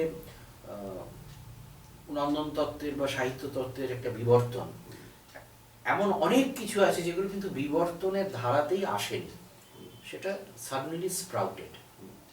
সব কিছুর মধ্যে আমাকে একটা বিবর্তন দেখাতেই হবে, যে এই যে অ্যাপ্রোচগুলো হয়তো একটু ডিকনস্ট্রাকশনের ইম্প্যাক্ট আছে বলে এভাবে ভাবতে পেরেছি, যে সেই জায়গাগুলোকে নিয়ে দেখছিলাম যে টার্ন অফ ইভেন্টস বিভিন্ন সময়ে, এই যেমন রবীন্দ্রনাথকে নিয়ে আমার মনে হয়েছিল যে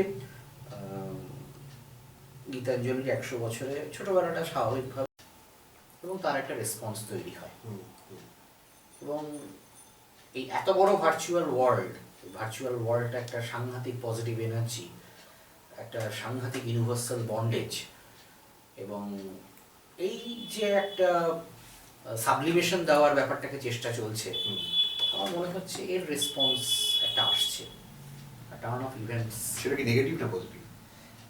নিশ্চয়ই নেগেটিভ বলতে আপনি বলতে চাইছেন। না, নেগেটিভ বলতে এই ব্যাপারটা খুব বেশি দিন সাস্টেন করা জিনিস নয়। ওকে ওকে।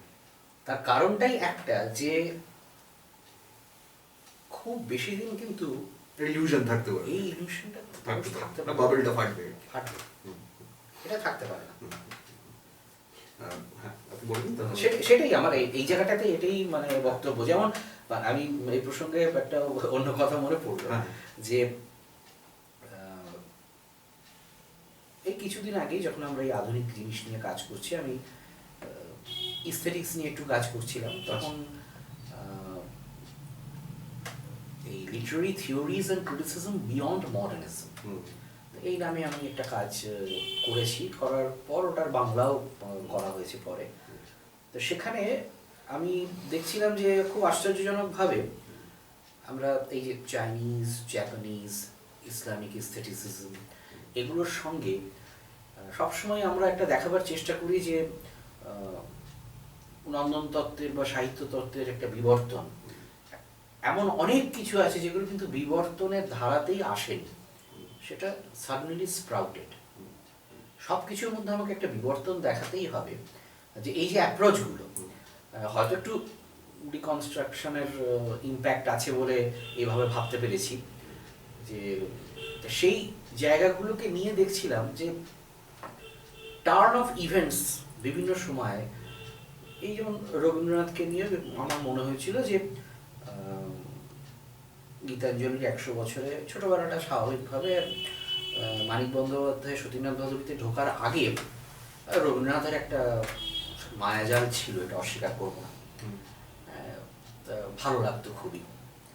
তা ওরা গীতাঞ্জলির 100 বছরে আমার মনে হয়েছিল যে আমি অনেকদিনই ট্রান্সক্রিয়েশন নিয়ে কাজ করছিলাম, যে ট্রান্সলেশন নয় ট্রান্সক্রিয়েশন, এই অ্যাসপেক্টটা নিয়ে কাজ করছিলাম। এটা কাজ করতে গিয়ে আমার মনে হলো যে না, 100 বছরে ওনাকে একটা শ্রদ্ধার্ঘ্য একটু দিই। যাই হোক, কৈশোরের ছেলেবেলার এবং কৈশোরের একটা আইডল ছিলেন। ইংলিশ সং অফারিংস আর বাংলা গীতাঞ্জলি, এই দুটো যে সম্পূর্ণ আলাদা বই, আমি একদম অনুবাদ করে সেটা দেখাই। আর একটা হচ্ছে যে মেটা ক্রিটিক্যাল ইস্থেট ইন টেগোর, এই যে আমরা খোপে খোপে ভরে দেওয়ার আমাদের যে একটা প্রবণতা আছে, যে একটা আইডিয়া সেটাকে প্রপাগেট করে দেওয়া এবং আস্তে আস্তে সেইটাকেই ইনডক্ট্রিনেট করে বাকি র্যাশনাল ওয়ে অফ থিঙ্কিংগুলোকে বাদ দিয়ে দেওয়া, সেই রবীন্দ্রনাথের গীতাঞ্জলি বেরোবার পর যা বলা হয়েছিল, আজও আমি দেখেছি যে গীতাঞ্জলি সম্পর্কে সেই কথাগুলোই বলা হয়। বিদেশের কয়েকজন যা যা বলেছিল আর এখানকার কয়েকজন যা যা বলেছিল সেগুলোকেই বলা হয় একটু রিফ্রেজড ওয়েতে, যে এই হচ্ছে ঔপনিষদিক চেতনা, এই হচ্ছে কবিরের দোহা, এই হচ্ছে ইউরোপীয় চেতনা, এই হচ্ছে বাউল, এই বৈষ্ণব। আমার বইটার আমি সেন্ট্রালে লিখেছি কনসেপ্টটা, যে তাহলে রবীন্দ্রনাথ কোথায়, রবীন্দ্রনাথকে খোঁজা যাক। এগুলো তো আমরা জানি, আর এই প্যারামিটারেই শুধু আলোচনা করেছি। তাই মেটাক্রিটিক্যাল ইস্থেট ইন টেগোর, এই পার্সপেক্টিভে আমি দেখলাম যে এটা ভাঙার দরকার আছে। এই প্রসঙ্গে বেশ কয়েকজনের কথাই বলবো, যে যারা স্ট্রাকচারালিস্ট বা দেরিদার তো রয়েছেনই, লাকা, বাকতিন, এদেরও কাজ দেখে দেখে আমার মনে হয়েছে যে না, আমরা এভাবে বেশ কিছু অথারকে ফেলে আমরা কিন্তু এখানে দেখতেই পারি, কিন্তু সেই দেখাটা হয় না। তা ঠিক আছে, শুরু করতে হলে একেবারে রবীন্দ্রনাথকে দিয়ে একটা শুরু করি। গীতাঞ্জলি একটা টেক্সটকে নিয়ে সেটাকে একেবারে ডি টেক্সটে গিয়ে তারপর সেটাকে আবার রিকনস্ট্রাক্ট করে, এবং রবীন্দ্রনাথ যে ট্রান্সক্রিয়েট করেছেন, এবং শব্দটা উনি ওই জন্যই প্রচারও করেছিলেন। পরে আমি খবর নিয়ে দেখলাম যে ইউনিভার্সিটি অফ লিডস থেকে শুরু করে সরবন ইউনিভার্সিটি, হেনরি খাইনে, এসব জায়গাতে ওরা ট্রান্সক্রিয়েশনে মাস্টার্স থেকে শুরু করে সব কিছুই করাচ্ছে। হ্যাঁ, যে কারণ বিশেষত কবিতার ক্ষেত্রে ট্রান্সলেশন একটা খুব মানে ইম্পসিবল একটা কনসেপ্ট হিসেবে কিন্তু অনেকেই ট্রিট করছে। এবং আমরা কিন্তু ইভেন দৃশ্যকাব্য, যেগুলো আমাদের সংস্কৃত দৃশ্যকাব্য, সেগুলোকেও ট্রান্সলেট করার ক্ষেত্রে দেখেছি যে বেশ কিছু সেই সময়কার বা মানে পরবর্তীকালের পণ্ডিতরা, তারা করবার সময় কিন্তু বলেছেন যে এগুলোকে এইভাবে অনুবাদই করা যায় না। অবশ্যই এবার অনুসৃষ্টিতেই যেতে হবে, কিন্তু হ্যাঁ, তা বলে আমি একেবারে অক্টাভিও পাস করবার সময়, অনুবাদ করবার সময় আমি নিজের শব্দ করে দেবো।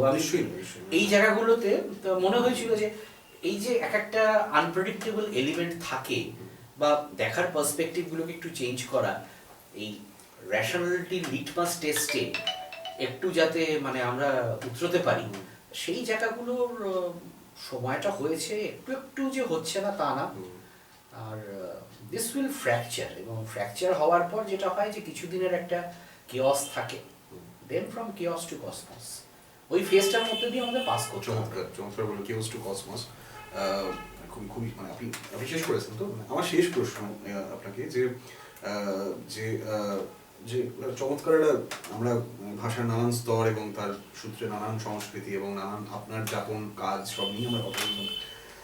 আমি একটু মানে আমার জুম ইন করে চলে আসছি আমার বাংলা ভাষায়, যে ভাষা উচ্চারিত হলে নাকি শামসুর রহমানের মতে নিকোনো উঠোনে ঝরে রোদ, এবং তো এই তো আমরা আলোচনা করছি, এটা ডিসেম্বর মাস, এক মাস পরেই আবার ফেব্রুয়ারি মাস 21 তারিখ আসবে।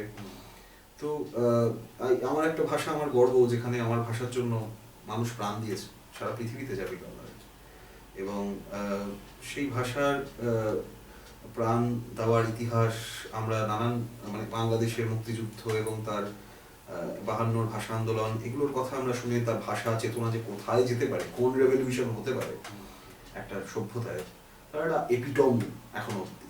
মানে আমার আমার ভাষা, আমার এটা ভাবতে গর্ব হয়, আমার আমার পরিচয়, আমার ভাবতে এটা গর্ব হয়, এটা আমার।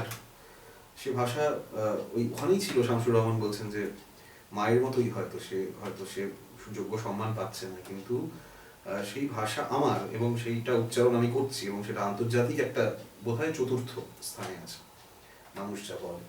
তো আপনি যেহেতু ভাষা নিয়েই পড়ে আছেন, এবং আপনি যেহেতু ভাষা নিয়ে আপনার জার্নি, এবং সেখানেই আপনি সব ব্রহ্মাণ্ড খুঁজে পাচ্ছেন, বিন্দুতে সিন্ধু খুঁজে পাচ্ছেন, আমার আপনার কাছে শেষ প্রশ্ন যে আমরা এটা জানি সবাই যে বাংলা ভাষার, সবাই এটা বলে যে আমরা যারা বাংলা ভাষা ধরে বেঁচে আছি, আর মানে আশা খুবই কম। কলকাতা শহর মানে বাংলা ভাষা চর্চা করার পরিসর এত কমে গেছে, খুব কম, বেঁচে থাকা কঠিন, আমাদেরকে নেগোশিয়েট করে করে করে করে যেতে হচ্ছে সব সময়, নানান কিছু করে, 10 রকম কাজ করে। কিন্তু আপনার কি মনে হয় যে যে মানে এই যে ক্রাইসিস, গ্লোবাল ক্রাইসিস নিয়ে আমরা আলোচনা করছি, সেখানে তো ভাষাটা ক্রমশই মানে আজকে রেজিস্ট্যান্সের জায়গা থেকেও আমার ভাষা, আমার স্লোগান, এই যে সুভাষ মুখোপাধ্যায় সেই স্লোগান সেখানে বারবার লিখছেন, মানে ভাষাটাই তো গুরুত্ব পাচ্ছে বারবার। হ্যাঁ, এবারে এটা ঠিকই যে বিশ্বায়িত বাজারে হয়তো তার সে গরিব হয়ে গেছে, কিন্তু আমরা যদি প্রপারলি সেটাকে মানে সেই শেকড়টাকে আবার আজকের প্রযুক্তিতে কোনো একভাবে রিসাইকেল করে ব্যবহার করার চেষ্টা করি, যেটার চেষ্টা আমি করে চলেছি, হয়তো আপনি জানেন, মানে আমরা যদি নতুন প্রজন্মের সামনে মানে সেইটাকে নিয়ে আমি যদি মানে আজকে বলছি, আমি যদি নিহার রঞ্জন রায়ের কথা আমি তাকে বলি, আমি যদি সুনীতি বাবুর কথা বলি, হ্যাঁ, আমি যদি আমার শেকড়ের কথা যা যা আমরা আলোচনা করলাম সেটা তাদেরকে প্রযুক্তির মধ্যে দিয়ে জানাই, আপনার কি মনে হয় যে প্রজন্মের 2 বছরের একটি বাচ্চা একটা খেলা খেলতে খেলতে, সেটাই খেলাটা নাকি নিয়ম, ব্লুভেল যে আত্মহত্যা করে, তাকে একটা জীবনের আলো দিতে পারে আমার মাতৃভাষা, আমার বাংলা ভাষা, যেখানে যে ভাষা আসলে এতটাই মধুর, যে রবি ঠাকুর বলছেন যে মানে এতটা মানে মানে তিনি সেলফ মানে তার গানে এই ভাষা ছাড়া কি পৃথিবীর ভাষা হবে। যদি নবারুণদা পরে বলছেন যে রবীন্দ্রনাথ সেটা ভয়ঙ্কর সমস্যা করে দিল, কারণ ভাষাটা কোথাও দুর্বল হয়ে গেল বলে মনে হচ্ছে, উইচ ইজ ট্রু, মানে চৈরক্ষর ভাষা মধুসূদনের ভাষা এটা নয়, বঙ্কিমের ভাষা নয়। কিন্তু এই যে ভাষার যে সামগ্রিক এই যে এতগুলো জায়গা, আপনার কি মনে হয় যে এত অস্ত্র নিয়ে আমরা লড়াই করতে পারবো না বলে আপনার মনে হয়, নাকি আমরা সত্যি আগামী 50 বছর বাংলা ভাষার একটা ভবিষ্যৎ আপনি দেখতে পান? না, 50 বছর পর আমি বাংলা ভাষার ভবিষ্যৎটা ঠিক আজকের মতো অবশ্যই আমি দেখছি না। ভালো দেখছেন কি? না, এই মুহূর্তে আমি ততটা ইতিবাচক নই। আচ্ছা আচ্ছা। তার কারণ যেটা দরকার সেটা হচ্ছে যে ভাষাটা চর্চা এবং চর্যা দুটোকে যদি আলাদা রাখি, তাহলে বলবো যে চেতনার মধ্যে আমাদের ওই যে বললাম যে রেশিয়াল অ্যামনেশিয়া হয়ে আছে, তো তাই রবীন্দ্রনাথ হয়তো ওই যেটা ধৈর্যদী প্রসাদ যে কারণে আমাদের কাছে অ্যাপিলিং হয় না, ইন্টেলেকচুয়াল ডিসকোর্স একটা লেভেলে হয় না, ভাষাটাকে সবার কাছে পৌঁছানোর জন্য রবীন্দ্রনাথ যেভাবে সেটাকে একটা সুন্দর ওয়াটার কালারে ক্যানভাসটাকে খুব সফট করে দিয়েছেন, এইরকমভাবে ভাষাটাকে রেখে দেওয়ার জন্য বা তার rich to the new generations রাখবার জন্য ভাষাটাকে নিয়ে লেগে থাকার যে ক্রেজ, এটা কিন্তু ঠিক এই মুহূর্তে আমাদের মধ্যে কোথাওই আমি দেখি না।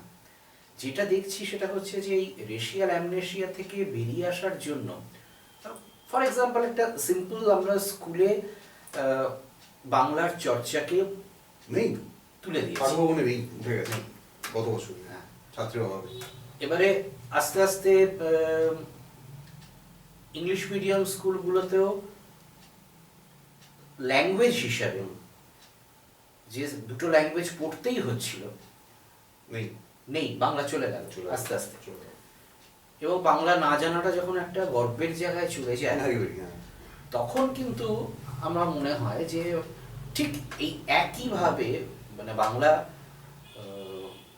তার গৌরব একেবারে ফিরে পাবে এইভাবে নয়, কিন্তু সেটা হয়তো 50 বছর পর এমনিও থাকবে না। কিন্তু যেটা হয় সেটা হচ্ছে যে ল্যাঙ্গুয়েজটা তো একটু প্রপারলিও ইভলভড হওয়া দরকার, কারণ প্রপারলি ইভলভড হওয়ার কথাটার মানে হচ্ছে যে লিঙ্গুইস্টিক ওয়েতে যদি আমি বলি সেটা হচ্ছে যে টাইম টু টাইম তার মধ্যে নেসেসারি যে লিঙ্গুইস্টিক চেঞ্জেস দরকার, সেই চেঞ্জেসগুলোর মধ্যে যেন একটা ক্লাসিফাইড প্যাটার্ন থাকে, না হলে ভাষাটা থাকে না। এবার সেটা কিন্তু অনেক দিন ধরেই হতে হতে একটা জায়গায় এসে কিন্তু কোথাও একটা থেমেছে। হতে পারে তার মধ্যে সাবঅর্ডিনেট যুক্ত হয়েছে, কিন্তু তার অর্থ এই নয় যে সেটা ভেঙে যায়। কিন্তু ওইটা আর ধরে রাখার জায়গায় একটা বিরাট কিন্তু ভ্যাকুয়াম তৈরি হয়ে গেছে। এবার এর ফলে আমরা কে কত তাড়াতাড়ি ননস্টপ ননসেন্স বলে যেতে পারে, হ্যাঁ, সেটা যখন একটা ভাষার চর্চার মানদণ্ড হচ্ছে। ফর এক্সাম্পল, কত স্পিডে একজন বাংলা বলছে, এটা অনেকের কাছে একটা অদ্ভুত মানদণ্ড। এবার আমি রাস্তায় দেখতে পাচ্ছি যে একজন শ্রমিক এবং তার স্ত্রী দাঁড়িয়ে ঝগড়া করছে, এবং আমি যতটা স্পিডে বাংলা বলতে পারি তারা আমার অন্তত 4 গুণ স্পিডে বাংলা বলছে। হ্যাঁ, এবার ব্যাপারটা এটা নয় যে তার মানে এই যে ধরে নেওয়া হয়েছে যে স্পিড একটা ম্যাট্রিক্স ভাষাটার। এখন কালচার লেস থাকাটাও কিন্তু কালচারের একটা পার্ট। এবার এই প্যারামিটারগুলো বুঝে ভাষার ঐশ্বর্য, ভাষার সঙ্গে সংস্কৃতির যে উত্তরাধিকার, এই জায়গাগুলোকে নিয়ে ভাববার আমার মনে হয় না যে ঠিক এই মুহূর্তে পরিবেশটা খুব উপযুক্ত বলে। আর আমার মনে হয় যে একটা আরো বেশ কিছু বছরের ভ্যাকুয়াম হয়তো থাকবে। এবার তারপরে যেটা হয় সেটা অনেক সময় হয় যে ভাষা যখন প্রচন্ড বড় একটা ধাক্কা খায়, তখন ভাষাটা ফেরার একটা তাগিদ আসে। এটা আমরা হিস্ট্রিতে বেশ কয়েক জায়গায় পেয়েছি, ভাষার ইতিহাসে তো পেয়েছি। এখন সেরকম একটা নেগেটিভ ধাক্কার অপেক্ষায় আমরা থাকবো কি থাকবো না সেটা আলাদা কথা, কিন্তু আমার মনে হয় যে এরকম একটা ধাক্কা লাগার হয়তো সুযোগ সুবিধা তৈরি হয়ে গেছে, পরিস্থিতি পরিবেশ তাই।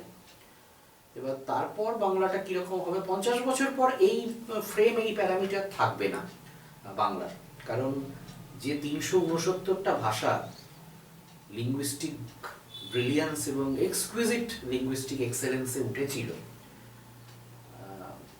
বা আজকে রয়েছে বলা হয়, তারা প্রত্যেকটা ভাষারই ভাষাবিদরা বলছেন যে আমরা খুব নিরাপদ বোধ করছি না সব ভাষাগুলোকে নিয়ে, এবং বাংলাও তার মধ্যে পড়ে। শুধু বাংলার একটা বড় অ্যাডভান্টেজ হচ্ছে যে এতটা রিটন ভ্যারাইটি, বাংলার বহু রকমের ডায়ালেক্ট আছে, এবং সেই সব ডায়ালেক্টগুলোই মূলত যেটা আমরা বলি ভাষার লেখ্য রূপ, লিখিত রূপের মধ্যে কিন্তু সেটা রয়ে গেছে। তাই সেটা কোনো না কোনোভাবে ডকুমেন্টেড। এবার এটা কিন্তু একটা ভাষার রিভাইভালের যে 10টা মেজর থিওরি আছে, তার মধ্যে একটা এটা পড়ে যে এখান থেকে কিন্তু একটা ভাষা বিপদে পড়লেও পরবর্তীকালে চেষ্টা করলে পর তখন কিন্তু রিভাইভ করাটা অনেক ইজি হয়।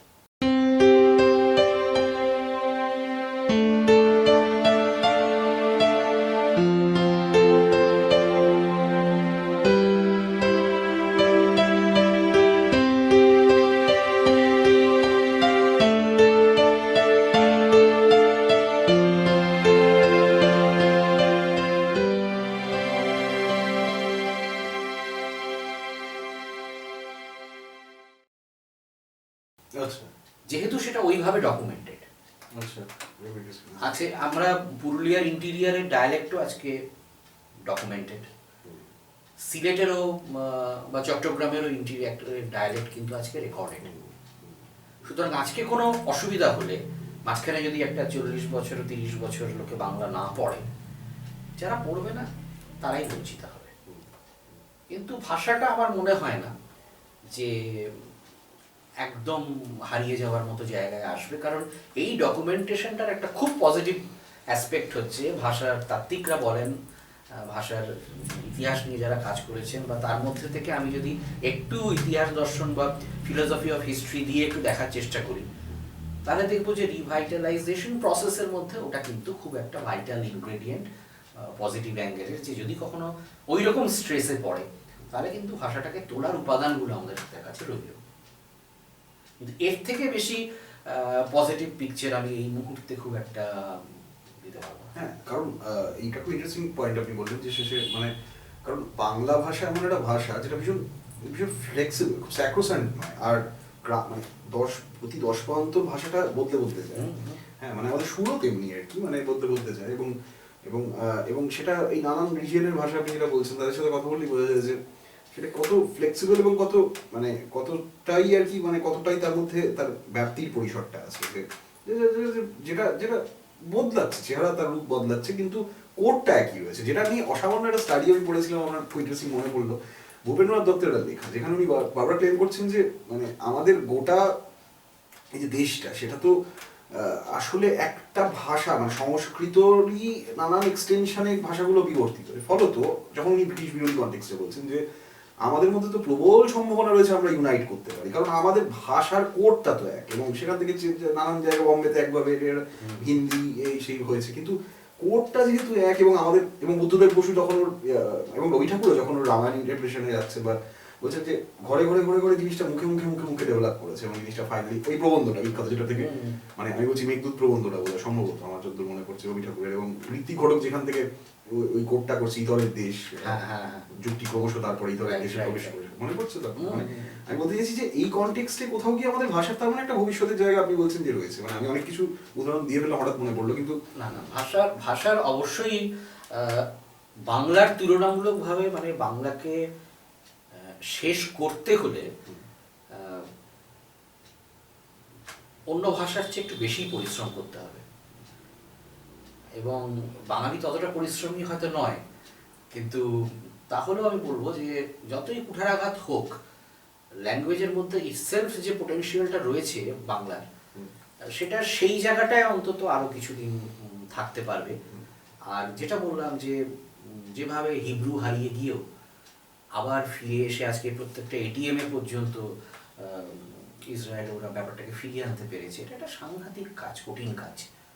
কারণ অনেক কিছুকে বাই পাওয়ার বাই মানি করা যায়, একটা ল্যাঙ্গুয়েজকে যে যাদের টোটালি ডিসইন্টিগ্রেটেড এন্টার ওয়ার্ল্ডে তারা ছিল, তারা ওই একটা ল্যাঙ্গুয়েজকে আলটিমেটলি, এবং যারা এসছে তারা সবচেয়ে বড় কথা একটা মানে 80% অফ দ্য জিউইশ পপুলেশন তারা কিন্তু হিব্রু জানেই না, তারা সারা পৃথিবীতে ছড়িয়েছিল। তাদেরকে এইরকম একটা কম্পালশনের মধ্যে এনে ল্যাঙ্গুয়েজটাকে হতে পারে কম্পেল করা হয়েছে, একটা বিরাট অংশকে কম্পেলই করা হয়েছে, তাও একটা রিভাইভাল এনে সেইটাকে একটা ন্যাশনাল ল্যাঙ্গুয়েজ করে তার ডেভেলপ করে, যেমন আমরা ছোট্ট উদাহরণ দিতে পারি, হিন্দি সম্পর্কে আমাদের বাঙালিদের একটা সময় ছিল যখন আমরা হিন্দি ল্যাঙ্গুয়েজ সম্পর্কে কিন্তু খুব যে একটা হাই অ্যাপ্রিসিয়েশন রাখতাম তা কিন্তু নয়, কিন্তু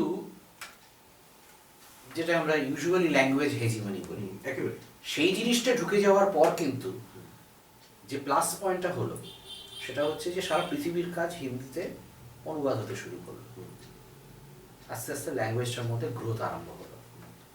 এবার যেসব টেক্সট হিন্দিতে অনুবাদ হয়েছে, ফিলোসফি, কালচারাল অ্যানথ্রোপোলজি, এইসব বইগুলো যদি, অবভিয়াসলি সায়েন্স, এইসব বইগুলো যদি বাংলায় অনুবাদ হতে শুরু করে, সঙ্গে সঙ্গে কিন্তু বাংলার গ্রোথ পোটেনশিয়ালটা আবার বাড়তে শুরু করবে।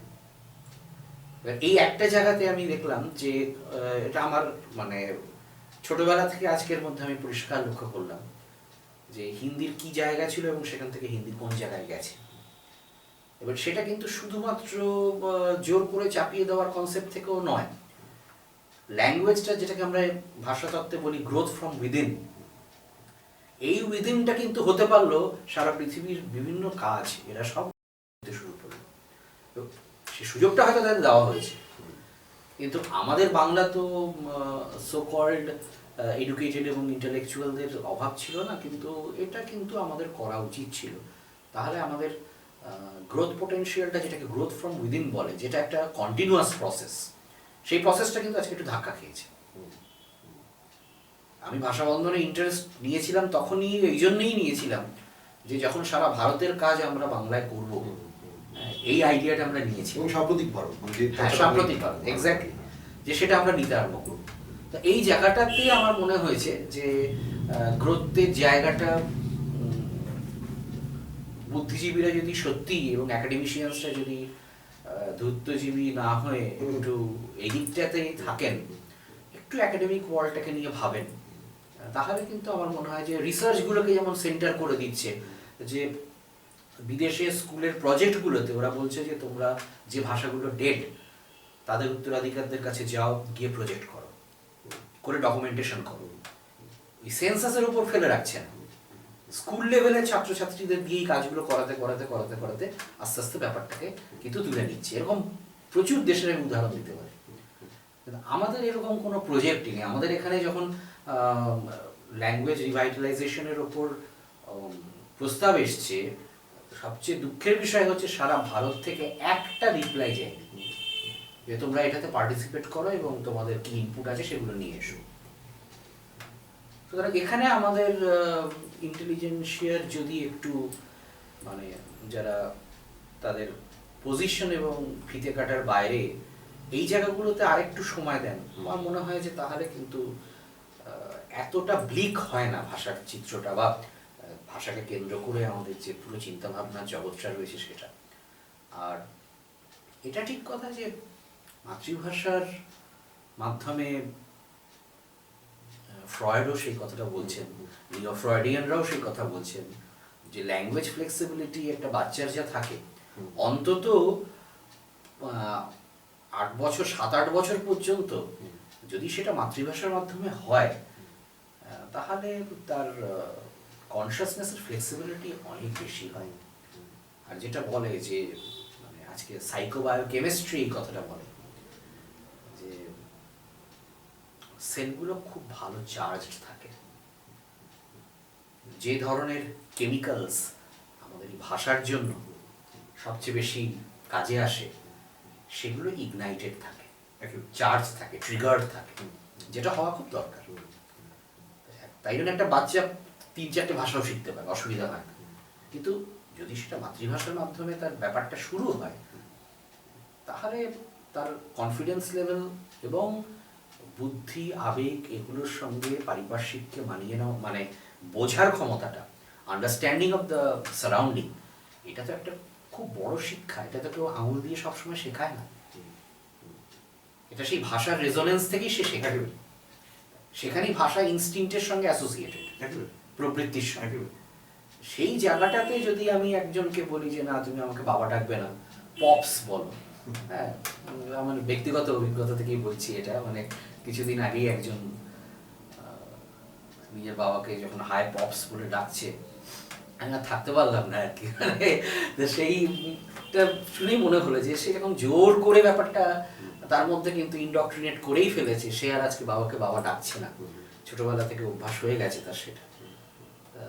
এই জায়গাগুলো তো একটু বন্ধ হওয়ার দরকার আছে। এবং এটার সাথে একটু অ্যাডিশন আমি শেষে যোগ করতে চাই যে ভাষা যেমন তার, আপনি যেটা বললেন যে প্রবৃত্তি এবং তার এলাকা, ভাষার এলাকা, ভাষাঞ্চল, হ্যাঁ আমি বলছি যে ভাষাটা উচ্চারণও কিন্তু ভীষণ ইম্পর্টেন্ট। মানে আজকে আমি দেখতে পাই যে এটা একটা খুব শেষের রেলেভেন্ট পয়েন্ট, যে এগুলো নিয়ে ভাষা দিবসের দিন আলোচনা হয়, তারপর সবাই আবার ওটাই করে।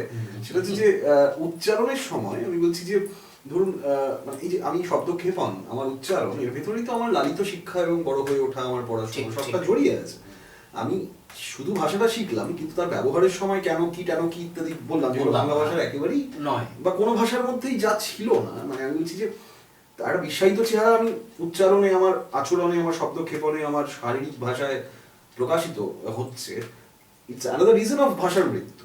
মানে তাই না, মানে আমার ভাষাটা তো আসলে পুরো অবয়বটা জুড়ে আমি, মানে আমারই একটা ইমেজ, মানে আমার ভাষা।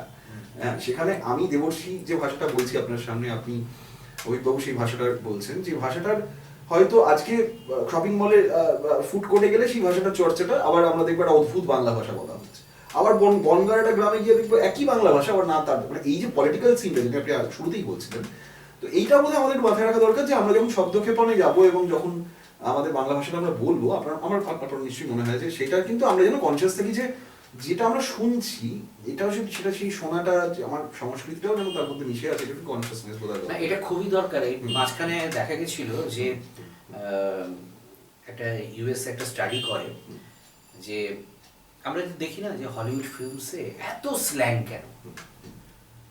এবার স্ল্যাং নিয়ে একটা খুব বড় স্টাডি হয় এবং তখন দেখা যায় যে অ্যাকচুয়ালি লিঙ্গুইস্টিক মানে সাইকোলিঙ্গুইস্টিক যারা তারাই বলছেন যে ভিতরে যখন ভাষার অভাব আছে,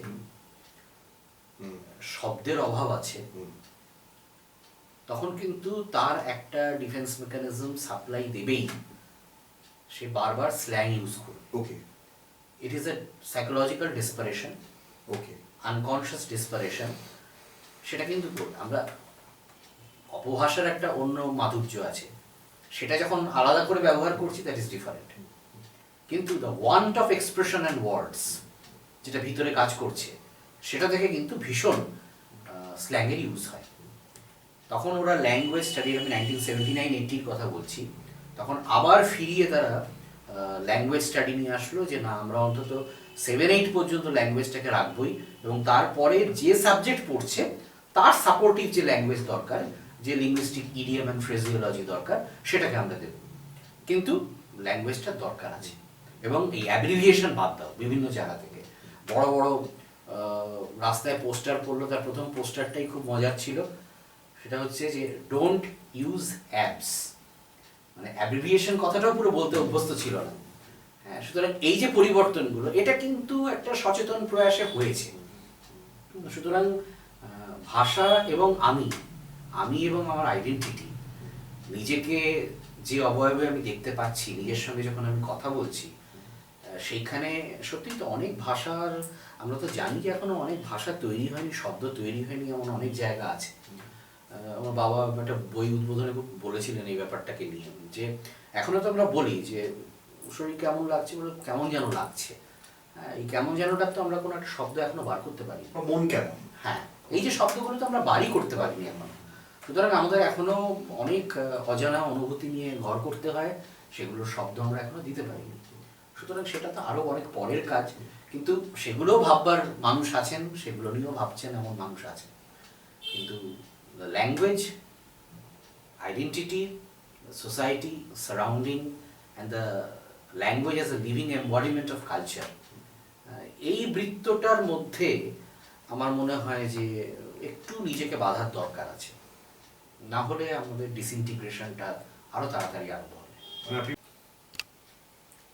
হ্যাঁ, মানে আমার একদম শেষ পর্যায়ে আমরা চলে এসেছি। আমার যেটা জানার যে মানে আপনার এই যে শহরে, কলকাতা শহরে বসে এই যে আন্তর্জাতিক মানের কাজ করে যাওয়া, ধারাবাহিকভাবে আন্তর্জাতিক মার্কেটে নানান দেশ থেকে আপনার বই বেরোনো শুরু হওয়া এবং এই চর্চাটা ছড়িয়ে যাওয়া ক্রমশ, তো এটা প্রথম এটা বই বোধহয় আপনার প্রকাশিত হয়েছিল ফ্রান্স থেকে 2003-4 সালে, সাথে যে কথা ছিল, তো সে বিষয়টা যদি বলেন, এটা ইন্টারেস্টিং একটা বিষয় নিয়ে আপনি করেছেন। হ্যাঁ, আসলে যেহেতু সাহিত্য তত্ত্ব, শিল্পতত্ত্ব এইসব নিয়েই লিখছি, তার মধ্যে একটা ভেরিয়েশন আনবার জন্য তখন ফিলোসফিক্যাল অ্যান্ড রিলিজিয়াস ইজমস নিয়েও আমি লিখি, যে দর্শনকে ধরা যায় এমনও কিছু আমাদের টার্মিনোলজি আছে যেগুলো এক্সক্লুসিভলি ফিলোসফিতেই বোধহয় ইউজ হওয়া উচিত, আমরা অনেক সময় সেগুলোকে অন্য জায়গায় ব্যবহার করে তার গ্র্যাভিটিগুলোকে নষ্ট করে ফেলি। আবার প্যারালালি আমাদের যে 8টা মেজর রিলিজিয়ান আছে, সেই 8টা মেজর রিলিজিয়ানকে ধরা যায়, প্রত্যেকটা রিলিজিয়ানকে ধরা যায়, তার এসেন্সটাকে ধরা যায়, ফিলোসফিটাকে ধরা যায়, এমন কিছু শব্দ আছে। এটার উপর একটা বই করি, তাই একটু অন্যদিকে যাওয়ার চেষ্টা করছিলাম, তখনই রিয়ালিটি রিপস বলে একটা বই করি। বইটা একটু অন্যরকমভাবে লেখা, সেটা হচ্ছে যে যে যুদ্ধ মানুষকে একেবারে ছিন্ন ভিন্ন করেছে যুগে যুগে, সেই যুদ্ধের পাশাপাশি জেনোসাইড আছে, হলোকস্ট আছে, এইগুলো নিয়ে একটু অন্য একটা অ্যাপ্রোচে লেখা, যে যদি সত্যি এরকম কোনো অ্যাওয়ার্ড সেরিমনি থাকে যেখানে সবচেয়ে বেশি মানুষ ধ্বংস করেছেন, মানুষকে মেরেছেন এমন কেউ, যার আদেশে হয়েছে, এরকম যদি কোনো একটা অ্যাওয়ার্ড হয়, তাহলে সেখানে কারা কারা প্যারেডে আসবেন, এই অ্যাঙ্গেলে একটা পার্সপেক্টিভে ইন্টারন্যাশনাল ইস্যুস নিয়ে কিছু লেখা। ঠিক একইভাবে আমাদের ন্যাশনাল লেভেলেও হোয়াটস ডান ক্যানট বি আনডান, এইরকম কিছু কিছু পোস্ট 47 বেশ কিছু কন্ট্রোভার্সিয়াল ইস্যুস নিয়ে, as well as approach towards history, যেটা নিয়ে আমাদের খুব ঠিকঠাক একদম হয় না লেখা, তো এগুলো নিয়ে আমি আর একটা প্রথম বই, এটা ফ্রান্স থেকে বেরোয় 2003 সালে, রিয়েলিটি লিপস। তো এটাতেও কাজ করে আমার নিজের খুব ভালো লেগেছিল, কারণ শুধু এটা আমার কনভেনশনাল যে ধরনের আমি কাজ করছি, ভাষা বা ডায়াসপোরা বা লিটারি থিওরিজ, এগুলোর বাইরে গিয়েও এই ধরনের একটা, এটা খুব মানে এমন একটা বিষয় যে বিষয়টা থেকে আমরা কিন্তু খুব একটা অ্যাভয়েড করার মতো আমাদের জায়গা নেই, কারণ যুদ্ধ এবং যুদ্ধের মানে ওয়ার রিলেটেড সাফারিং, এটার হাত থেকে তো সারা পৃথিবী কোনোভাবেই মুক্ত হতে পারছে না। এবং আজকে যুদ্ধের মতো বড় ইন্ডাস্ট্রি আর নেই, সুতরাং সেটা মাথায় রেখেই আমি বইটাকে করেছিলাম। সেই কাজটা করে আমার একটা কাজ হিসেবে আমি বলবো যে ভালো লেগেছিল, একটু অন্য অ্যাপ্রোচে করে। কিন্তু বইটা খুব বিটার ট্রুথকে নিয়ে, এমনকি এসপিওনেজ কিভাবে এক একটা দেশের শান্তি নষ্ট করেছে, কত মানুষ তার জন্য সাফার করেছে, যেভাবে জেনোসাইড বা হলোকস্টগুলো হয়েছে, মানুষ মানুষের ওপর অত্যাচার না করে থাকতে পারে না, এই জায়গাটাকে আমি একটু ধরার চেষ্টা করেছি এই বইটাতে। চমৎকার চমৎকার, মানে অনেক অনেক ধন্যবাদ। আমরা মোটামুটি এই যে মানে আপনার কথা থেকে যেটা মানে আমার মনে হচ্ছিল যে ক্রমশ যে প্রত্যেকটা আর্টের যেমন একটা ল্যান্ডস্কেপ থাকে, মানে একটা একটা মানে একটা একটা ভৌগোলিক এলাকার যেমন ল্যান্ডস্কেপ থাকে, তেমনি একটা ভাষার তো একটা মাইন্ডস্কেপও থাকে। তো আমরা সেই মাইন্ডস্কেপটা কোথাও খোঁড়ার চেষ্টা করলাম, খোঁজার চেষ্টা করলাম, এবং সেটা আপনার জীবন দিয়ে আপনি যেভাবে সেটাকে খুঁজে পাচ্ছেন, আমরা তার একটা আলোকিকতা নেওয়ার চেষ্টা করলাম।